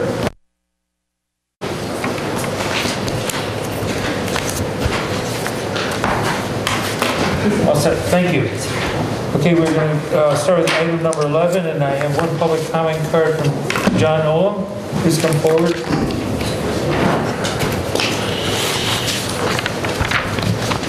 Thanks for taking my comments. Daily Journal the other day, Mr. Grinnell was quoted as saying that the California Maritime Infrastructure Bank and the authority could be an asset to the district as it seeks funding opportunities to improve both harbors. Now, that implies that it's already been decided that you're going to be needing capital, because Mr. Grinnell is already indicating that his bank, at least the one who's the CEO of, is going to, could be a strategic asset to the plan for how you obtain that money. Now, from what I can tell about the bank, CMIB, it doesn't have a dime. That it has no invested capital, that they don't have any loan out there to anybody. That what they do actually is provide sort of like a shell corporation or a front, so that districts can, through the JPAs, issue debt without having to go through the taxpayers. So that you could ask for $1 million, $10 million, or $100 million, and you only have to satisfy the bond holders. And of course, these guys are experts at how to do that. But the trick here is you don't need to get the vote of the taxpayer to do that. So while I'm not passing judgment on whether or not you need to borrow money to fix your harbor, I think that you need to borrow money just to catch up. Much more, you know, if you're going to borrow to go ahead and create new revenue opportunities. My understanding is that the dock has just been restricted to one truck. And my assumption is that's because somebody has decided that's all the dock can handle these days, is one truck. And so maybe you all do need to do that. But if the plan is to go and get this money without asking the taxpayers to vote on it, then you're going to run into a lot of flack, pushback, because that's just not the way taxpayers like being treated. Now, I may be wrong, and I hope Mr. Grinnell will address this. Maybe they can get you funding that will require that the taxpayers vote on it. And of course, that means if you specify what you're going to spend that money for, you'll need a 2/3 approval. Or if you just say, give us a few $1 million and we'll do good things with it, you just need 50% plus 1. That's okay. If that's how you guys got to do it, that's fair. That's responsible, that's reasonable. But as far as I can tell, the one claim to fame that this bank has is its ability to get that funding without resorting to taxpayer referendums or approval. And in fact, the other day where we sat in on one of the agenda meetings... Please wrap it up. Wait a second. 1 second. When I was sitting on the phone, one of the gentlemen who is part of the bank and the authority clearly stated it, that is what the authority is able to do, is get you funding without having to get taxpayer approval. This is wrong, and I certainly hope you have no intention of going to do that. Thank you. So we have this is an informational report that we have in our meeting packets. I'd like to make a point of order. I believe that parliamentary procedure dictates that public comment is supposed to follow the report so that the public has an opportunity to comment after they've heard the report. And we have been through this on this board before, and we've corrected those mistakes in the past where we've corrected the improper sequencing of public comment, and I'd like to make sure that we're not backsliding into that same pattern again. I want to make sure that public comment always follows the report. Thank you. I do not know the answer to Commissioner Brennan's question off the top of my head. I'd be happy to find out and let you know. Thank you. Thank you. Can we have the report, please? From the Yeah. This item was requested as an informational item by Commissioner Brennan. It was approved by the commission, and here it is. And the intention is, in fact, to provide information to the board and the public as to what the Infrastructure Authority and its companion bank are, what they are supposed to do, why the Harbor District decided to become a member of the authority, and what we look at the authority and bank as potential funding sources. So I'll try to be as brief as possible because I know there will be questions, and it may be most useful to get the questions and respond to them, because I'm pretty sure I know what a lot of them would be. We've already heard some enunciated, and there were others in the newspapers. In any case, I'll start. Basically, what happened back in the mid-1990s was 4 ports, which did not include this harbor district, decided that there was another financing mechanism that was needed to help California ports and harbors with the financing of harbor infrastructure. Infrastructure means everything from jetties to docks to terminals to berths and so on. And so, in fact, the Infrastructure Bank was formed pursuant to the state government code. Senator Milton Marks carried the original legislative move on that. And the bank, again, is not a commercial bank in the normal sense of what the public knows of banks. It also acts as a nonprofit entity.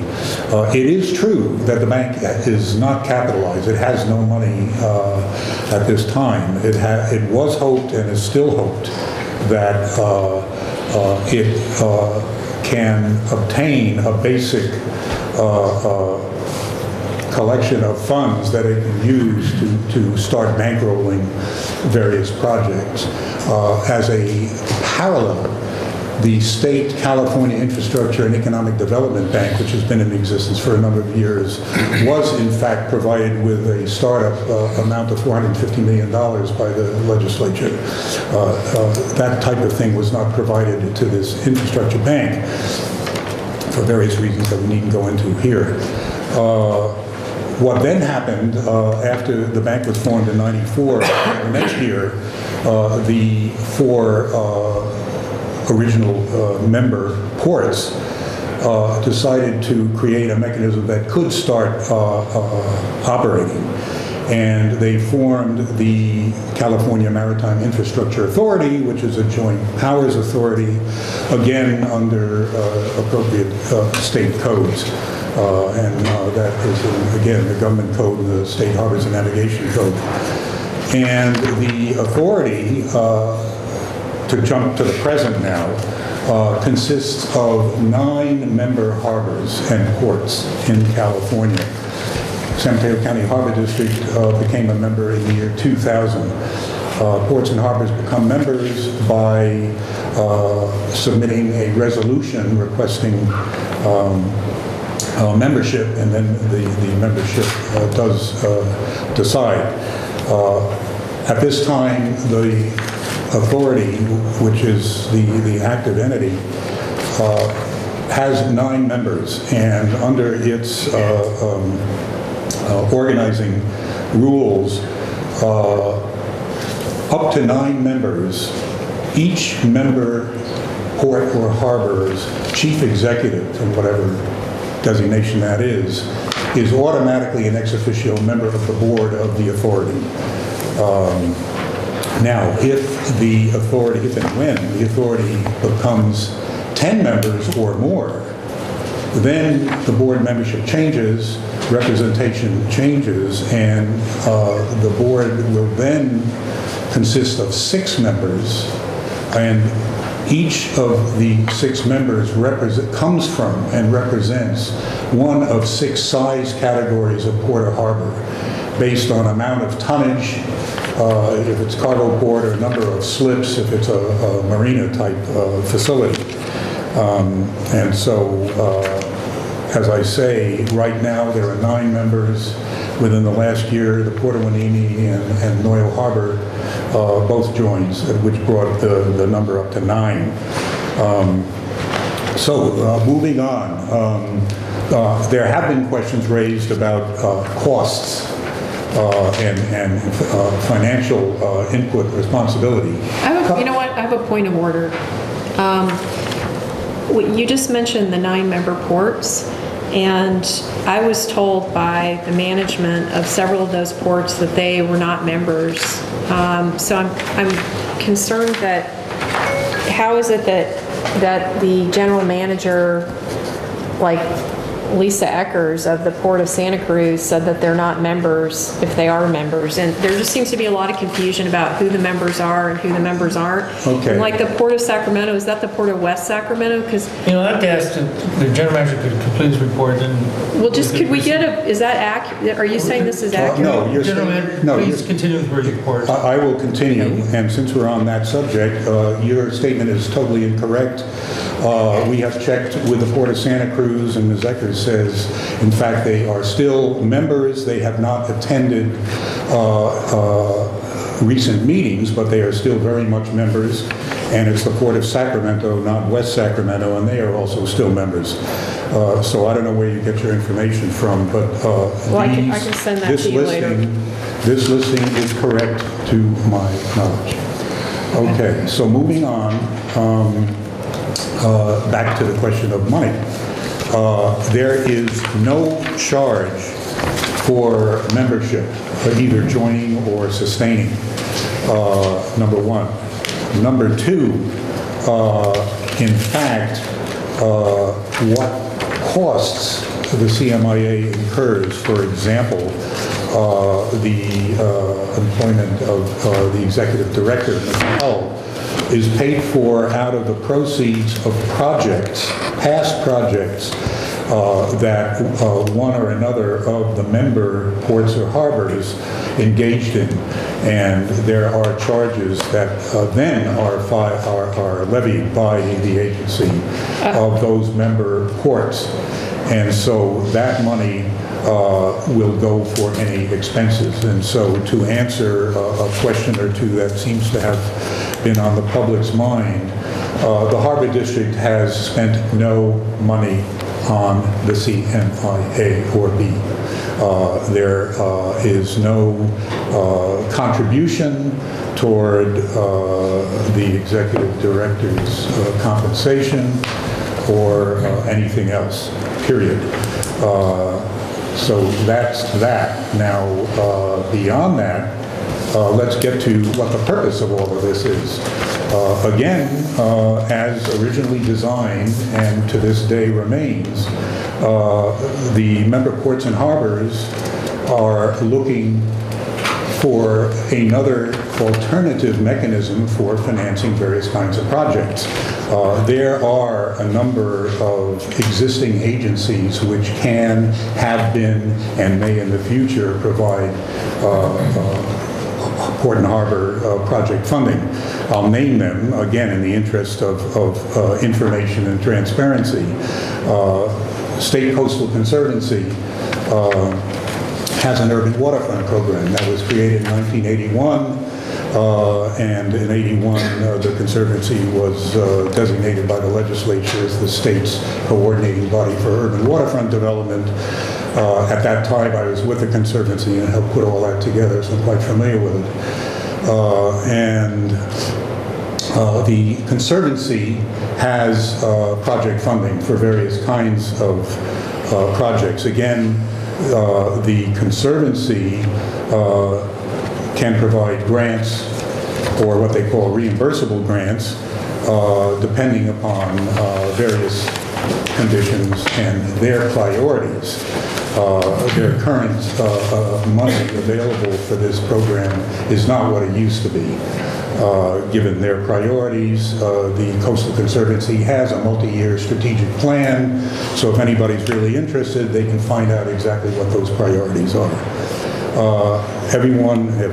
Many people have heard of the Boating and Waterways Department, which is now a division of the State Parks Department.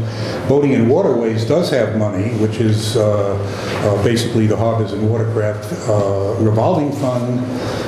That fund is replenished by boater registration fees and marine fuel tax revenues. And the state legislature approves funding for boating and waterways from that fund in each state annual budget process. And the Boating and Waterways Division can make that money available for certain specific purposes. They can provide grants for boat launch ramp construction. For that purpose, you should know, if you're unfamiliar, this harbor district received grants from Boating and Waterways to both build and then years later rebuild our 2 launch ramps at our 2 harbors through grant funding. Again, there's a small match involved with that. Boating and Waterways also can provide funding for shoreline protection. These would be grants. They have a precondition which involves the preparation of a report that basically provides a kind of cost-benefit analysis so that Boating and Waterways can decide, to put it very simply, whether it's worth the state funding the protection of this particular beach, which is the subject of a presumed request. And we are well aware of this Boating and Waterways program in connection with both the Princeton shoreline possibility and Surfers Beach over in Half Moon Bay. And potentially, as and when a project surfaces that actually is described and adequately presented, Boating and Waterways money could provide a match, for example, to federal funds for the Corps of Engineers Surfers Beach project. Could also be providing money for doing something at Princeton, subject to whatever the county comes up with its Princeton Shoreline Plan Princeton process. So that's another mechanism. I mentioned already the Infrastructure and Economic Development Bank. They had 15 or 17 categories through which revenue bonds could be issued by the state through the Treasurer's Office. And I know of at least one harbor, Moss Landing Harbor District, that did get a $7 million development loan out of that outfit. So that's another one. Anyway, there are these other potential mechanisms. As I mentioned, we are viewing this CMIA mechanism as one of a number of potential funding sources to be examined, analyzed, and evaluated through our strategic business plan process. Now, Mr. Ulam raises a couple of interesting points. One being exactly what is the nature of the harbor district's financial situation, and why would we need that kind of funding relative to whatever we may be proposing, such as rebuilding certain docks, let us say. Well, the fact is that this harbor district, like a great many other port and harbor facilities, does not have unlimited funding to carry out its projects. As a matter of fact, we have been quite successful over the last decade or more in funding various improvements entirely with our own funds. Just to give you an example of the difference, back in the mid-90s, the district applied for and received approval from Boating and Waterways for a loan of $1.5 million to build new docks at Pillar Point Harbor. As things transpired, that project did not proceed for a number of reasons, which we can go into at another time. The point was that the district at that point felt that using someone else's money seem to be more economic. Again, the loan would be paid off by revenues from the new docks. And so that raises a question of how much one can do with the funding you have and your various revenue sources. Mr. Grinnell, excuse me for interrupting. Yes. I think you've gone far afield of the California Maritime Infrastructure Authority. You explained that. Would you take questions now? Because we're getting into deep water. And we have, you know, for example, I sit here waiting to say that we have no plans to borrow any money from anyone, and we have no projects that we're currently looking at funding. That's an important point. Okay, point taken. So let me just wrap around and ask for questions. Basically, again, you have an agency, the CMIA, that can be used potentially for funding once we have projects identified to bring to them if we feel that that is appropriate. So, questions? I have a question. Please. So just to clarify that point, so what you're suggesting is that some of the other funding mechanisms, such as, let's see if I get these names right. Let's see, there's California Infrastructure and Economic Development Bank, which I think is called iBank, right? That is correct. And another example would be California Urban Waterfront Area Restoration Finance Authority, which is called, how do you pronounce that? Porfa. And then you also mentioned Division of Boating and Waterways and a couple other options. So what it sounds like you're suggesting is that some of those have their specialities or whatever, and that you think that this Maritime Infrastructure Bank would be best suited for capital projects that might be recommended in our strategic plan. Is that? That's correct, but let me put that in a slightly bigger context.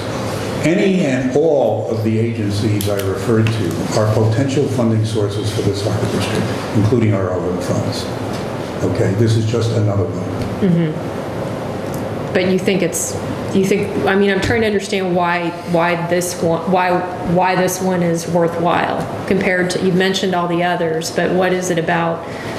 Why are we members of this one? What's so great about it? What does it offer us? Okay, that's a good question. Okay, there are several things. Number one, its requirements are minimal compared to some of the other state agencies, a couple of which have extensive, detailed, and time-consuming requirements for application. Again,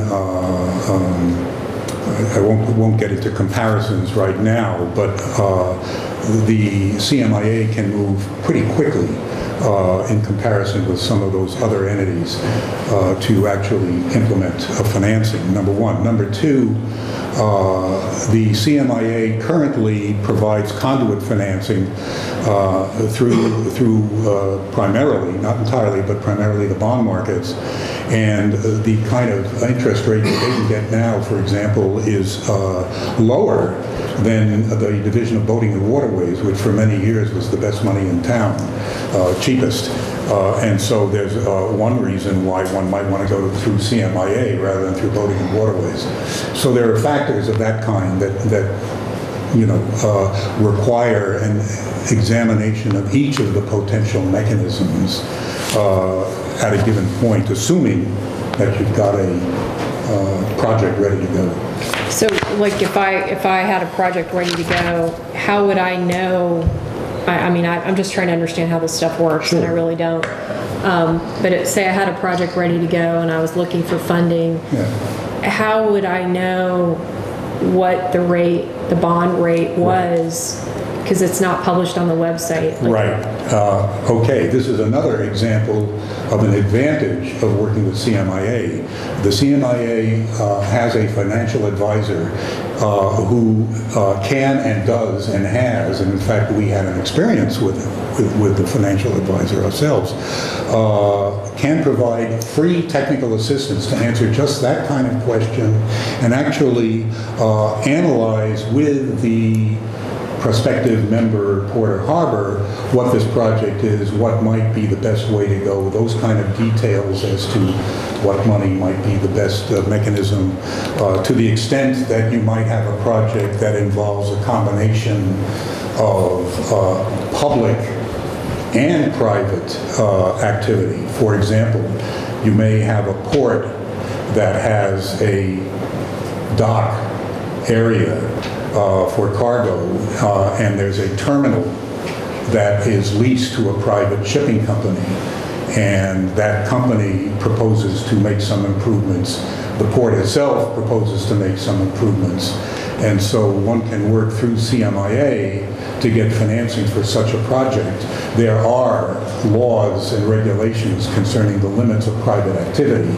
Again, those kind of things can be sorted out with the CMIA's financial advisor. That's one example. Okay.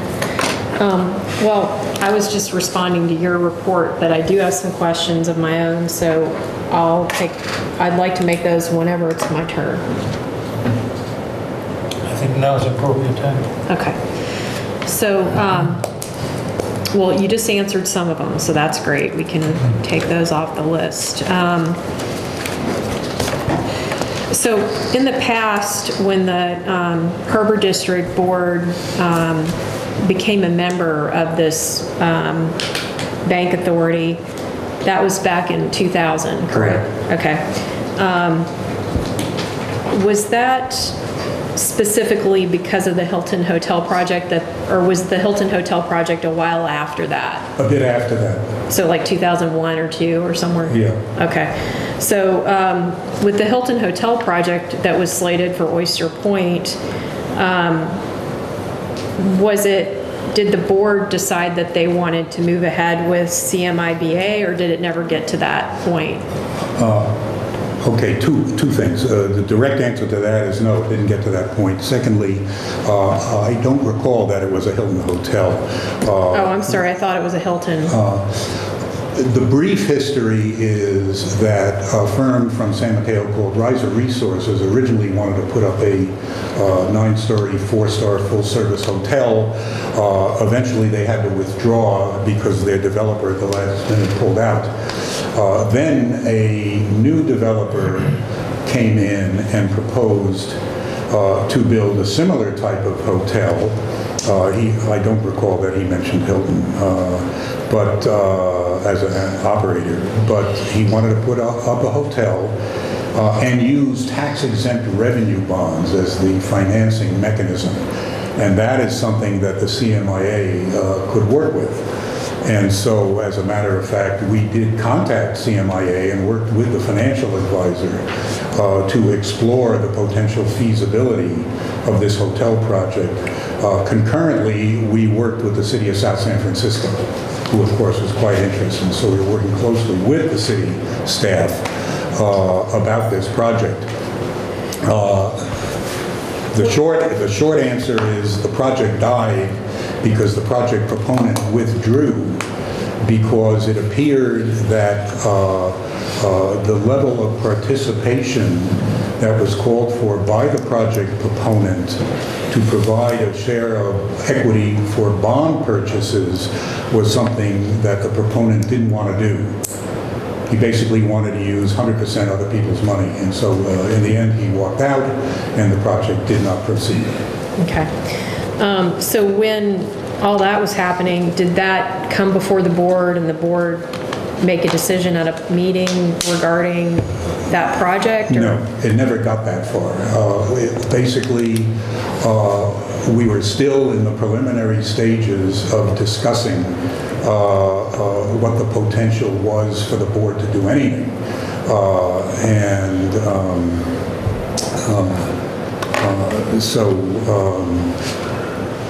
There was minimal, the board was kept apprised of things, but there was no decision by the board made regarding expenditure of funds or investments of any kind. the thing remained at a preliminary level. The only thing that was assumed as likely was the same site location at Oyster Point that the Riser Hotel was going to be, what was called Parcel A was going to be it. And that the City of South San Francisco staffs felt that was still an appropriate location if this thing was going to happen. Okay. But cities can't become members of this bank authority, right? Only harbor districts? Actually, a city could, the city of Morro Bay controls Morro Bay Harbor, the city of Monterey controls Monterey Harbor, so indeed, cities could become members if they wanted. But so far that hasn't happened?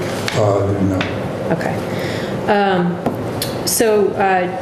Doug Charchenko, yes. Yeah. So when I was on the teleconference, which was going to be, just for the public to understand, it was going to be a board meeting of the bank authority, but there wasn't a quorum, so it wasn't technically an official meeting. But Doug mentioned during that call that, and he's your finance advisor guy, That's right? correct. Okay. So he mentioned that the fees, if a deal goes through, his reason for being involved is that he would then receive fees, but only if the deal went through. That's correct. And how, I don't know anything about banking, so how are the fees set? Like, how does that work? Frankly, I don't have the answer to that. I can find out. Again, just for historical reference, the projects that have been funded were all in the early years of the authority. I think the last one was Port of Santa Cruz in 2003, and that was already well underway when the Harbor District joined and we became aware of and familiar. But if you like, I can find out how fees are set. Okay, and then are there more people like Doug that work with the bank authority that can receive fees, or is he the only person that is in that financial advisory role? Currently, he's the only one. There's nothing precluding others, but right now he's the only one. Okay, and in the past, he's been the person doing it? That is correct. Okay. So with David Hull, you mentioned that he's receiving a salary of $1,000 a month, plus he gets the travel expenses and so on. How does, I know you said there was money left over from some old projects or whatever, but Correct. how does that work? Because you said that there's no membership fee to join this bank authority. I don't understand where the bank authority could pay him $1,000 plus travel if there's no money coming in. Yeah, well, the money came in years ago from the projects that were actually carried out through CMIA. And that money is in the CMIA's bank account and can be drawn on to cover whatever expenses there may be, which are basically minimal. And that's, I think, roughly $100,000, right, in the bank account? I think it's a bit more than that. I can find that out precisely. Okay, yeah, I'd like to know how much is in the bank account. I think it's rather more than that, between 1 and 200. Okay, and then Lawrence Malone, who is the attorney working for the bank authority, is he a volunteer, or does he also receive some fees if a deal happens, or how does the attorney get paid? Okay, his name is Mallon, by the way. It's Mallon. Mallon. And he is also serving voluntarily. He does not get paid. He would presumably get paid again through project proceeds. So if a project happened, if a project happens, he'd be Right. paid on like a fee That's basis. right. Okay. And the way that would basically work is project financing if actually happening, would come in and some piece of that financing would go to cover CMIA expenses. Okay. And with regards to the CMIBA website, I think a bunch of people noticed that the Web Marketing Consulting, who is the Harbor District's web design company, is also the web design company for the Bank Authority. How did that relationship happen, and how do they get paid? Okay, number one, they don't get paid. They've never invoiced for their services, so there's no money changing hands there. Number two, basically, as you're aware, Web Market Consulting has been the district's website manager, and so it seemed a matter of convenience to have Web Market Consulting pick up the relatively minimal website needs of CMIA. That's how that happened, basically. So they've just taken care of it for what, like 9 years now or something, since that domain got registered? Roughly. Okay. Maybe 8, 9, something. It's 8 or 9 years? Yeah, whatever. Okay, and then has any Harbor District staff or consultants ever engaged in CMBIA activities or work-related stuff? No, just myself with respect to that former Oyster Point Hotel project way back when. And currently, no. I mean, there's basically very little activity happening. Okay. And has the Harbor District staff or commissioners ever attended any CMIBA sponsored events or meetings? I know I was on the phone for the last meeting, but the last meeting didn't happen because there wasn't a quorum. Right. No. The CMIA conducted two kind of promotion seminars, one in San Francisco and one in Orange County, to promote interest in Northern and Southern California for potential new members.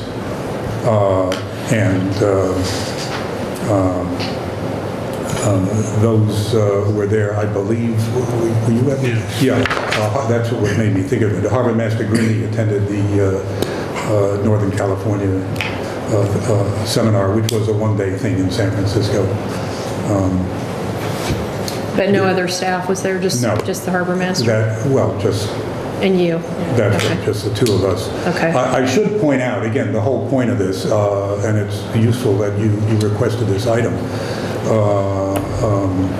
for information. For those sessions, CMIA prepared a PowerPoint presentation, and that's available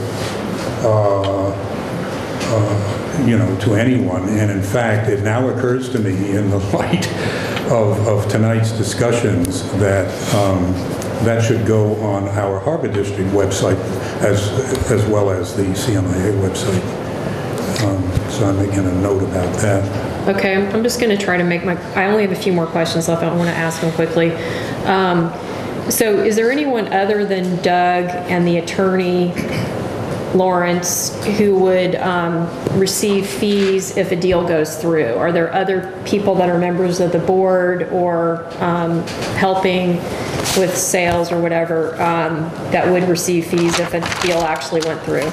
Board members know if bond counsel were employed to assist in putting together financing, they would have fees, for example. Bond counsel, what does that mean? That is a law firm, and I'll ask for elaboration as may be needed from our counsel. Bond counsel is basically a law firm that specializes in dealing with certain financial matters involving the use of different kinds of bonds, and they can provide detailed legal advice to those who may be involved in either issuing or seeking bond financing. That's a perfectly good explanation. And bond counsel also provides certain assurances, legal assurances to underwriters and purchasers of bonds. I mean, inevitably a deal will have not just the lawyer for the agency, but also outside bond counsel. Okay, thanks. Have you, our general manager, have you received any fees or funds or checks or any monies from a CMIBA deal or a bank account or whatnot?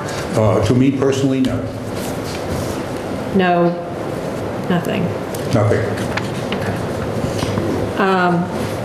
And then, have you received any checks, though?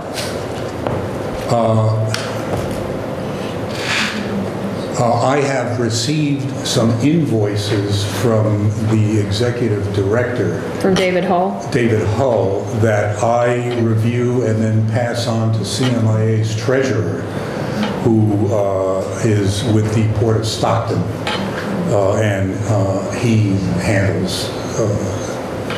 But you yourself haven't? I'm not. You haven't received any checks? No? No. Okay.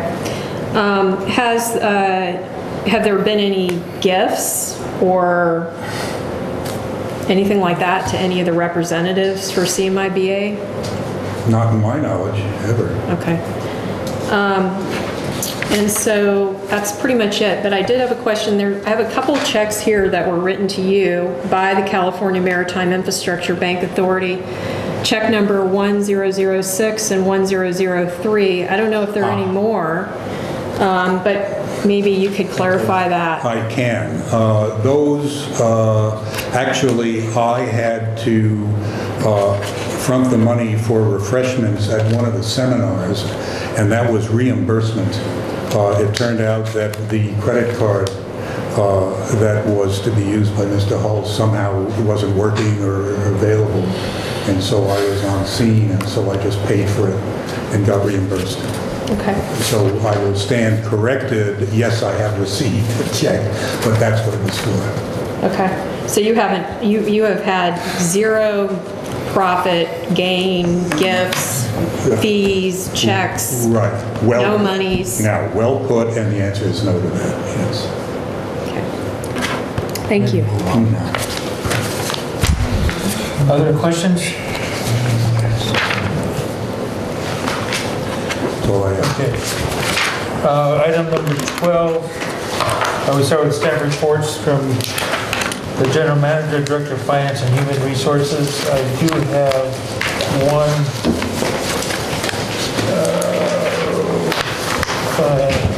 comment. Item number 12. Item number 12, John O., please come forward. And the practice of the commission, you have 3 minutes, and the deputy clerk will notify you at 2.5. I won't take that one. Real quick. You have a policy about badges, which is pretty hysterical that you have badges in the first place. Noticed on Mr. Holsinger's campaign website, badge number 81. I thought that was really strange. I started doing a little look into it, and so I filed a PRA. I asked for your policy on badges. Maybe this should have come up in item 14. It is the policy of the district commissioners that certain employees will be issued badges and all employees will be issued identification cards when they assume office or are hired, respectively. Badges and identification cards will be relinquished to the personnel officer when employment is terminated. So I asked for the log sheets so you guys could keep track of who got these badges and who gave them back. And what I found out is you have no information about logging them back in. So there is no reason to know that there are badges floating around with ex-employees. There was a list of people who had them. Surprisingly, none of the commissioners are on that list. Yet, there is an invoice for badge numbers 80 and 81 that the badge says Harbor Commissioner badge. So obviously, you folks, somebody's getting them. So I really, I suspect badge 81 was Mr. Holsinger's badge, because he used it on his website. But you don't know, the personnel manager, and I assume that would be Ms. Harris, though it might refer to Mr. Grinnell. Personnel officer. Personnel officer, that would be Mr. Grinnell. Mr. Grinnell. Apparently has not followed his own policy that he wrote almost 20 years ago. So, what is the story about the badges? And I just got to say, you don't need no stinking badges. Please continue.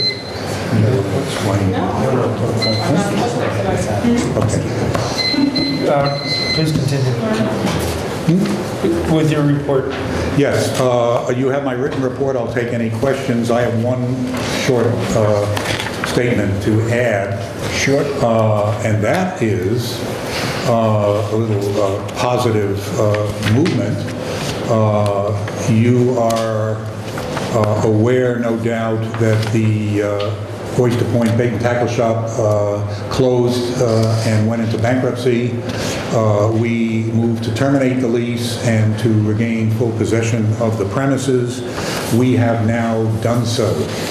And so staff will immediately proceed to try to get that property leased as quickly as possible. And I know there's some public interest. We've been contacted, we being staff, by several individuals who have expressed interest in the parcel. There are a number of questions about it, and we will be coming back to the Harbor Commission to bring to you some items for decision. These will relate to things ranging from whether or not you want to keep the existing double-wide modular building on site.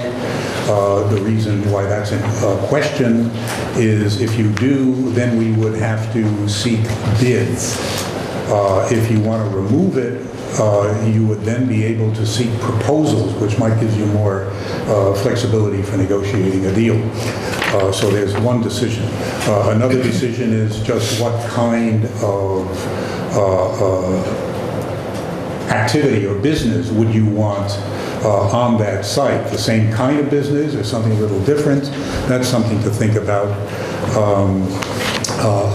A third would be, and this has come up in another context, and that is updating what the marketability of a particular site, premises, or property may be, and staff is now considering seeking some outside professional assistance in market analysis to determine what in fact would be the best approach in terms of financing to the district.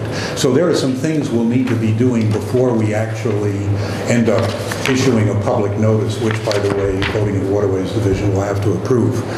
So I just want to alert you to this, and we'll be coming back to you, and Harbor Master Grindy and I will be working on this. Any questions for the general manager? I have a question. Please. So I see here on the back page, the last page, it mentions Wi-Fi at the Harbor District. Can you tell us, I understand that there's been something done there. Can you give us an update on that? Yes, I can, and through the chair, I'd like to defer to Ms. Harris, who's actually been carrying the water on that, for a brief update. There is some progress. So we had it working tentatively for a period of time, not officially, because we still needed to make some adjustments. We were able to put the disclaimer up the other day, so I had staff check it yesterday and today to make sure the disclaimers were up as needed. So we do have, I believe, 4 Wi-Fi access points at this point up at the harbor at Pillar Point, and so my plan is to hopefully by the end of the week put out a memo and put out a release on the website that it is now working. So I wanted to check to make sure that it was coming up the way it should, and I wasn't able to do that until today. So could we do a press release about that so people know? I had a chance to touch base with him yet since I checked it, so Okay. we'll do that. Thank you for the update. My last question is for the general manager. I noticed this week when I don't remember if it was this week or last week, but anyway, I was at Pillar Point Harbor, and I noticed that there is a new sign at Johnson Pier, and that I had never seen before. And when I looked at it, I couldn't understand what it meant. So I'm wondering if I could get some clarification. It says weight limit 20T, and it shows a picture of a small truck, and then it says 28T, and it shows a semi-truck. So, I mean, it's just a picture of each truck and a weight, and it says weight limit, but what does that mean? Okay, I can respond, but I think you'll get a more complete answer if I can defer to Harbor Master Grindy. Sure.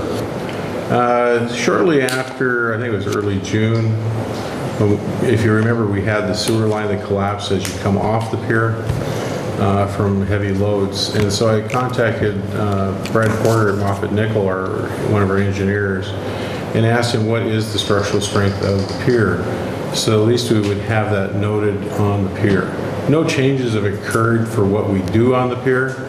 It's more of one of the things that keeps coming up since I've been here is, like today there was a piece of heavy equipment with a small boom on it, as well as semi-trucks. So you start getting other loads on the pier, and it's good to have that. We've had boats loaded and are lifted by larger cranes right near the harbor office even, and put into the water. My concern is overall the whole area of the harbor is that, things such as the pier were designed back in the 60s. They weren't designed for a whole bunch of heavy loads all at the same time, but they're handling the loads that we have fine. But in the asphalt areas, there's areas where I am concerned. That's why we've talked about earlier the sewer line, storm line inspections through cammering of the lines this year, just to make sure nothing's been crushed or overloaded, because we don't want to have lines or other utilities and such broken. Well, could I ask another follow-up question? Sure. So the sign is ambiguous. It's unclear what the sign means, and what you just said doesn't make it any clearer to me what the sign means. Right. What does the sign mean? Well, I saw the signs when I got back from vacation. I had assigned John, our assistant harbor master, to handle that. And, he'd taken the information from the engineer and got the wheel loads and got the pictures and got the weight loads. And that's really what it is. So, but what does it mean? Basically, axle weights. I know, but what is it informing people? It says there's a weight limit. It's for the truck drivers more than anything, so they know when they come on what their loads are. And if a truck is loaded with, I think let's see, the sign says 28 tons. So that's 2,000 pounds times that. But is it suggesting? On an axle. Okay. Mr. President, how will it be enforced? Without being too much of a stickler for detail, we are pretty far afield from the general manager's report. And while I'm listening to this discussion with some interest, I wonder whether it might be appropriate for this to be an item that receives its own attention on the agenda, rather than continue this interesting discussion. Very good suggestion. Okay. Let's do that. So does that mean it will be an item on the agenda coming up?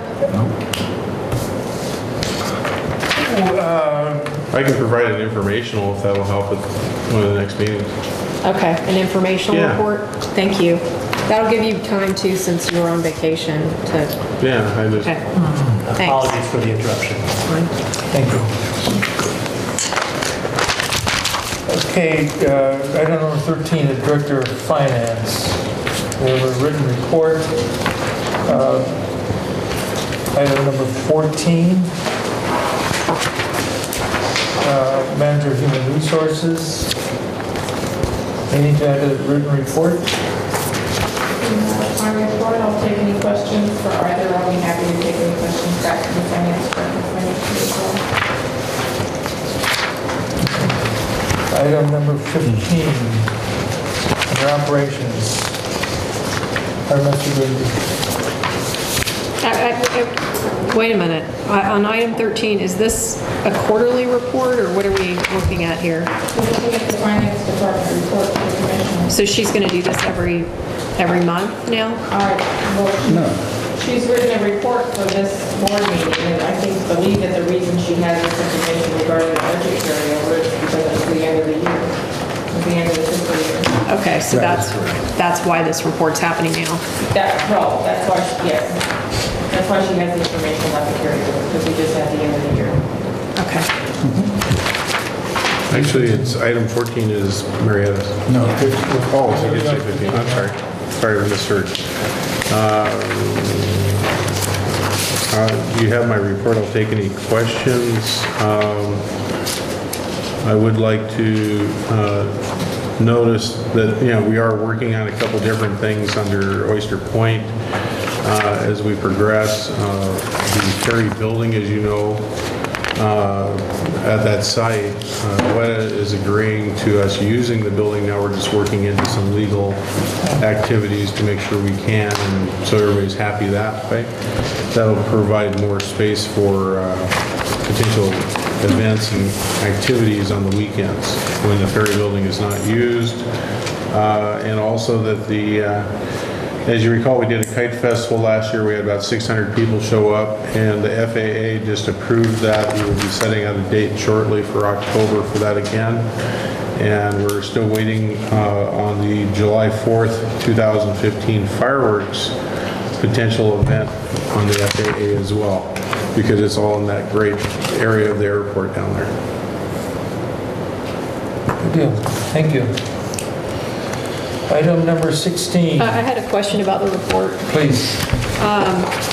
So it says finger replacement waiting permit approvals. So is that still with the Coastal Commission? What does that mean? I am still digging through about 200 emails yet to find out where I'm at. Okay, but it's last you Last I checked. remember was with the Coastal Commission. Yeah. Okay, and then just one last thing, when you get to your signage report on the next meeting, about the sign, the new sign. Oh, the weight limit one, yeah. I'm curious if there are any restrictions. I know we've had some issues recently with projects moving forward without adequate permits. And I want to make sure that we don't run into any more problems with that. If we are going to change signage, I believe that that's something that the Coastal Commission needs to be approached about signage. So maybe we I'll could check with Renee at the Coastal Commission. If you could check on that, that'd be that's just great. a warning sign, like a bridge, like a stop sign. Right, it may not fall under that category at all, but I just want to make sure that we don't move forward with any new projects without getting the proper CDP or CDPX. Thanks. Okay, item number 16, committee reports, commissioner statements and requests.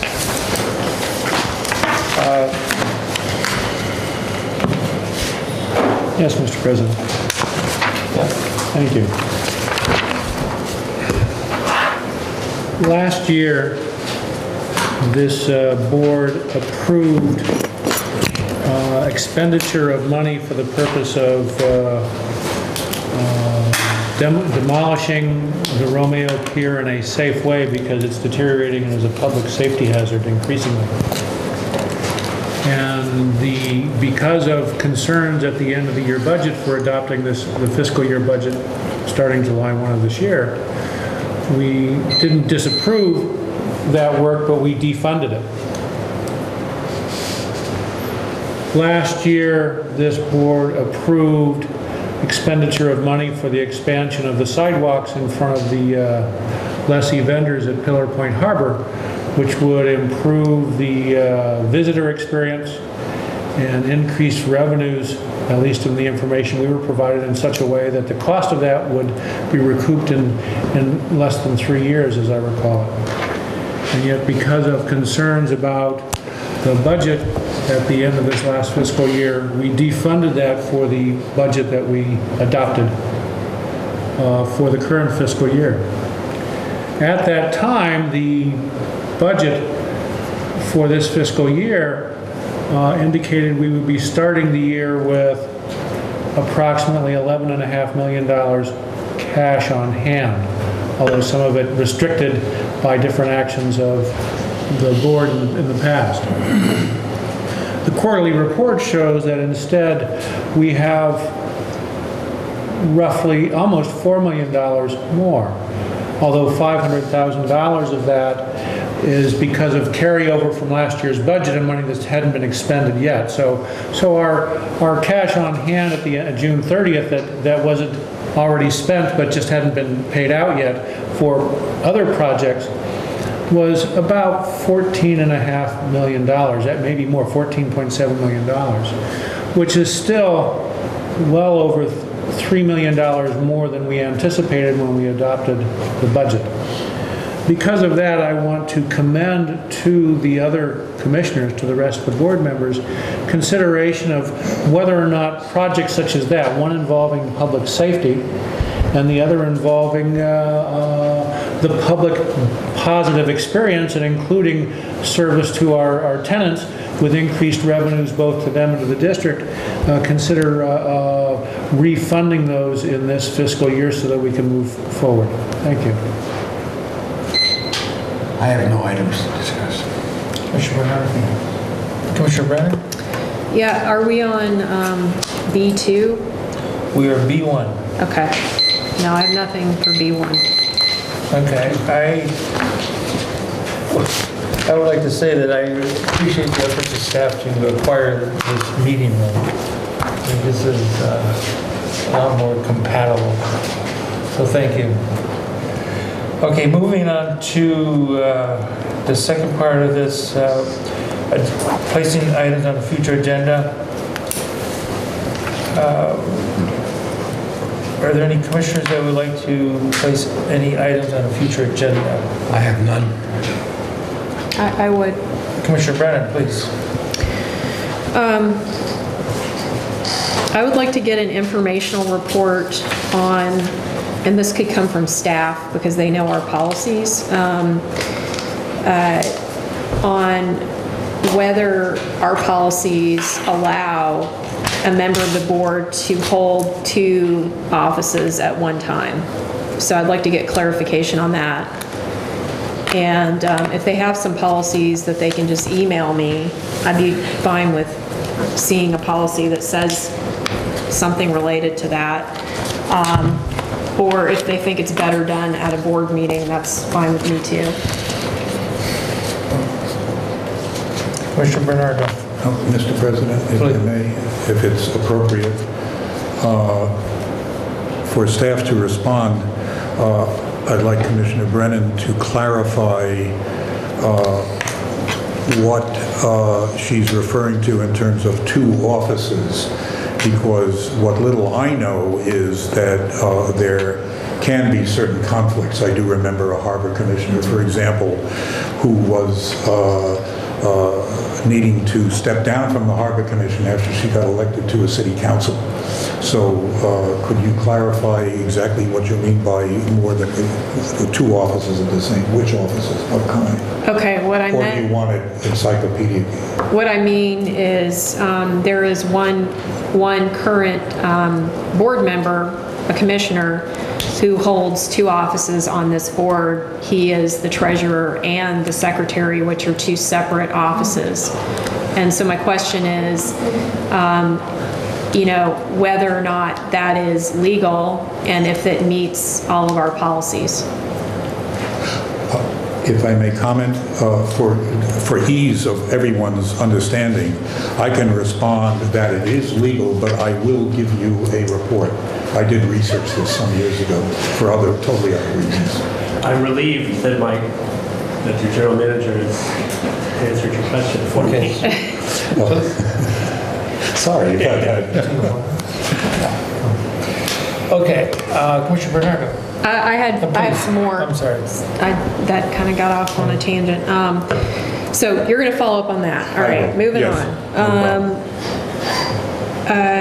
There is a conference coming up which the California Special District Association is holding, which is going to provide several days of training and also ethics certification, things that are required as a board member. And I'm interested in attending all or part of that conference. And there is a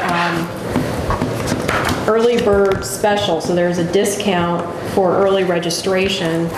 I found out about this event through our consultant that we hired for board dynamics. So Brent Ives thought this would be a good educational event. And I'm definitely looking for ways that I can get training so that we don't have to pay consultants to come in and help us, because I think getting training is a cheaper way to get the board moving in a better direction.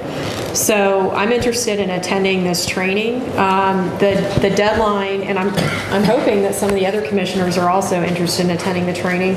The deadline for the discount is before August 22nd. So I don't know if we want to vote on this right now. Maybe we could, do we have time to discuss it at the next meeting? When is our next meeting? August 20th. August 20. So maybe this could be, there could be an informational report, a brief one about this training opportunity at our next meeting, and the board could decide if it was something that they wanted to support board members attending. That's, I guess, a motion. So I move that we have an agenda item on our next agenda to consider California Special District Association training. And the date of the conference is September 29th. We have a motion on the floor to set this item on the future agenda. If I may, just for informational purposes, provide as treasurer, read the description of the procedure as adopted in 2006 by a previous Board of Harbor Commissioners. And that is simply, and it's real brief. I'll just paraphrase it. I just had it here a minute ago. Any reimbursement requested by a commissioner for attending any sort of conference has to be approved by a vote of a full vote of the commission, or by the board prior to the event, prior to the expense being incurred.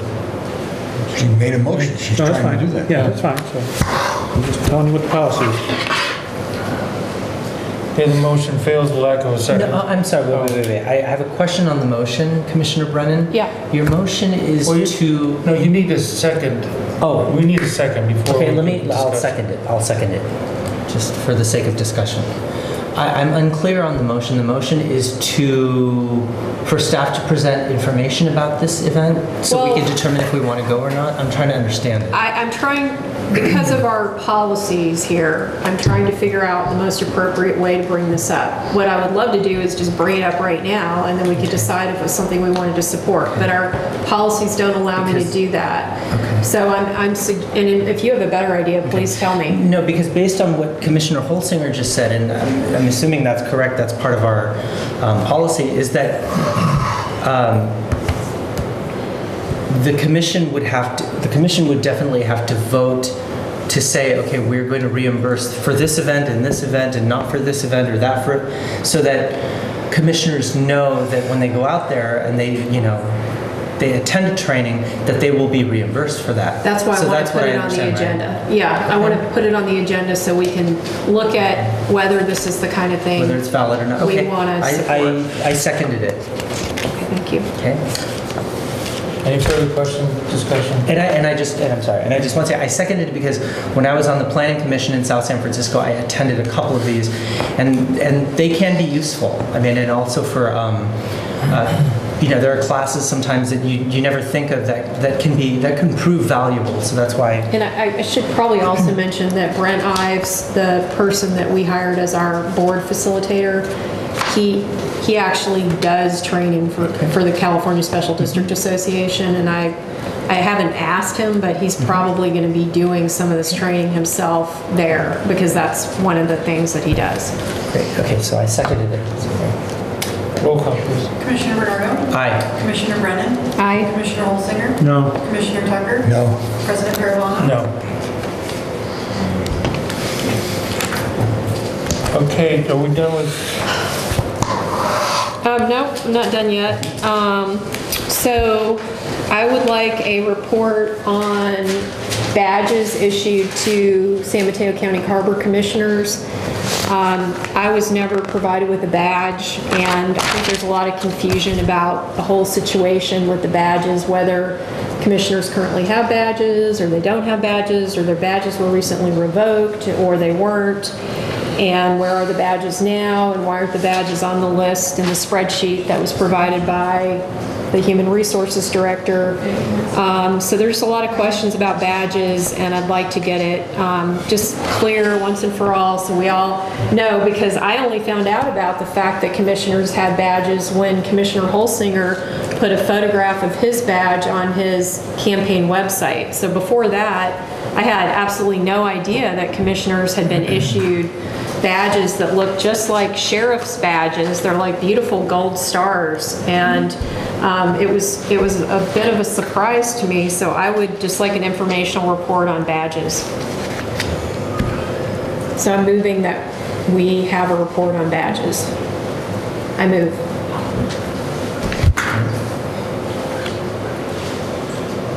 the motion fails, I do not hear a second. Any other future agenda items? One more. This is the last one. I move that we discuss and give direction at the next board meeting to the general manager to broaden the scope of outreach regarding the sale of the district's surplus land, including a more public process to see if other agencies such as the county might be interested in collaborating regarding acquiring property next to the El Granada post office, and that's our surplus property.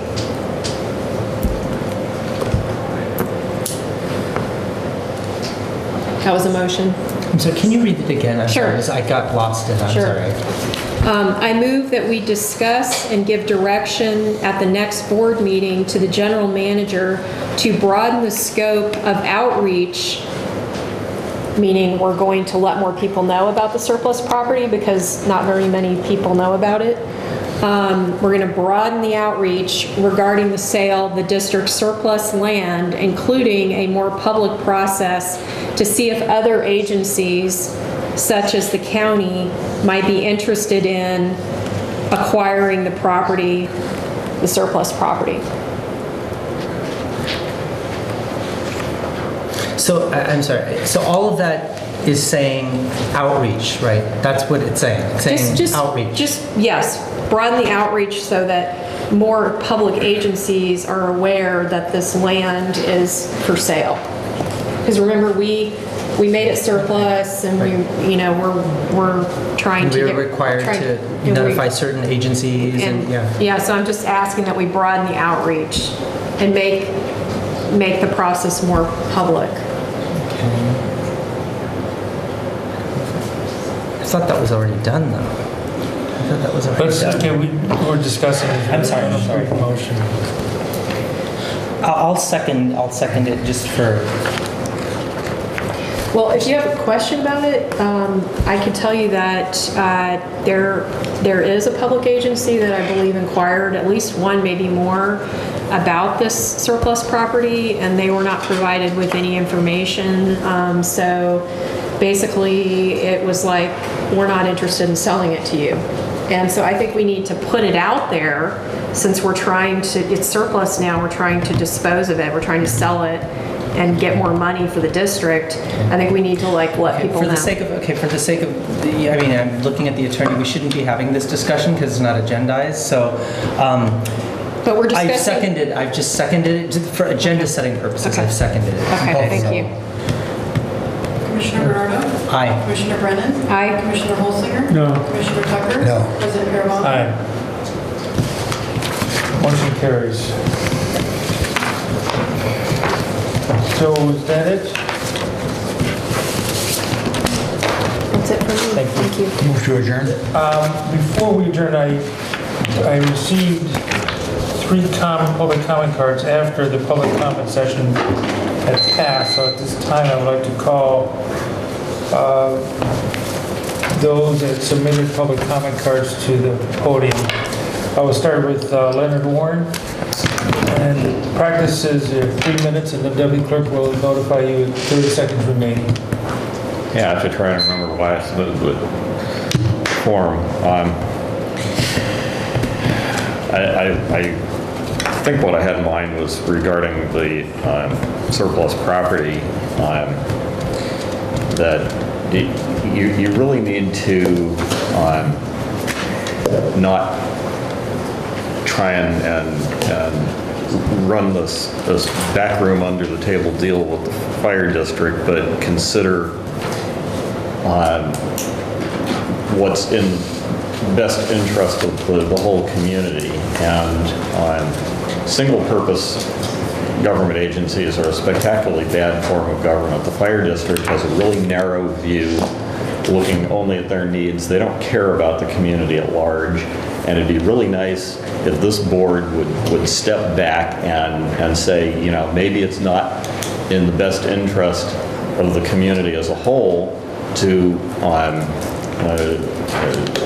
funnel this toward the fire district and allow other agencies that could make better use of the property to potentially acquire it. And there's many places you can build a fire station, like on the current site, which they paid this agency close to $500,000 to acquire only a few years ago. Whereas some of the other uses for the property that you're selling can't go anywhere else. And so I'm urging you to do the right thing and allow other agencies the opportunity to try and acquire the property. And as far as I know, I've checked with a real estate agent, it's not even listed for sale. This is at best unethical for you to be trying to sell a property that's not even listed publicly for sale. There's just something so wrong about that. And it may be illegal, I haven't looked into it, but I probably will. You need to do better. I don't know what word I want to use here, but your processes just are not good here, and you need to go to more proper process here. I talked to one real estate agent. He said point blank, it's unethical to do what you're doing, trying to sell it without it being listed. So, thank you. Next speaker, Mr. Mike McHenry. And again, we have 3 minutes, and the clerk will notify you 30 seconds remaining. Mike McHenry. Sorry, guys. I read the Half Moon Bay, the July 30th issue the other day. And I was really sad Mr. Grinnell accusing Sabrina Brennan, Commissioner Brennan, of spending all the money. I don't think that was fair. I see she's been attacked. I've been out for a couple of meetings. She's always attacked, and she's asking questions like tonight that are educating the public and me. There's a lot of things I don't know about, and she's educating us on. I don't think you should look down on her for doing it. I think after the grand jury's report, total harbor dysfunction, I'd be embarrassed to even come here and face the public. That was a scathing report. It was terrible. I mean, if that happened to me, I think I'd move out of town. It doesn't even bother you guys. You just walk in here and the manager has no report on it. It doesn't seem to bother anybody. I guess I was born too late. As a leaseholder, a berth holder, and a fisherman at Pillar Point Harbor for over 55 years, Mr. Grinnell has been a bald-faced liar to me. He's lied to me several times. He lied to the Fishermen's Association. I hate to say it, but That's just what he is. So this garbage he's spewing out about Sabrina, how could you believe him? Because if the man's a liar, he's a liar. When I signed the lease on March 12th, I was told by Mr. Grinnell, hurry up and sign it. We have a whole bunch of people sitting in line. If you don't want it, you sign it right now. I said, well, I want to take it home and read it. No, you sign it right now. Boom. Well, they slipped in a little paragraph where the harbor master has the right to give a second hoist to somebody out there that doesn't. Well, 3 captains wound up with this hoist right in the middle of the dock, which is just a hindrance down there right now. Forklifts are trying to get by, you back your car out, there's bins right here.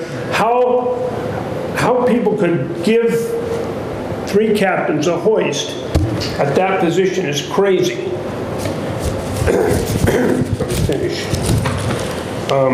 I've got letters. When I signed the lease, Mr. Grinnell gave me a letter that he would get competitive rates, because Moss Landing, the unloading fees are nothing, San Francisco is nothing. It's been a year and a half and never got a report back. I went and in 1 hour, I had all the fees, and I've given it to you commissioners several times. Well, we don't know anything.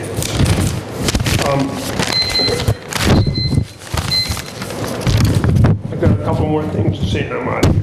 Michael, we got to wrap it up. Okay, all right. Anyway, 3 captains. I did some research and it looks like they cheated you guys out of about 30 grand. Why does he get a new hoist?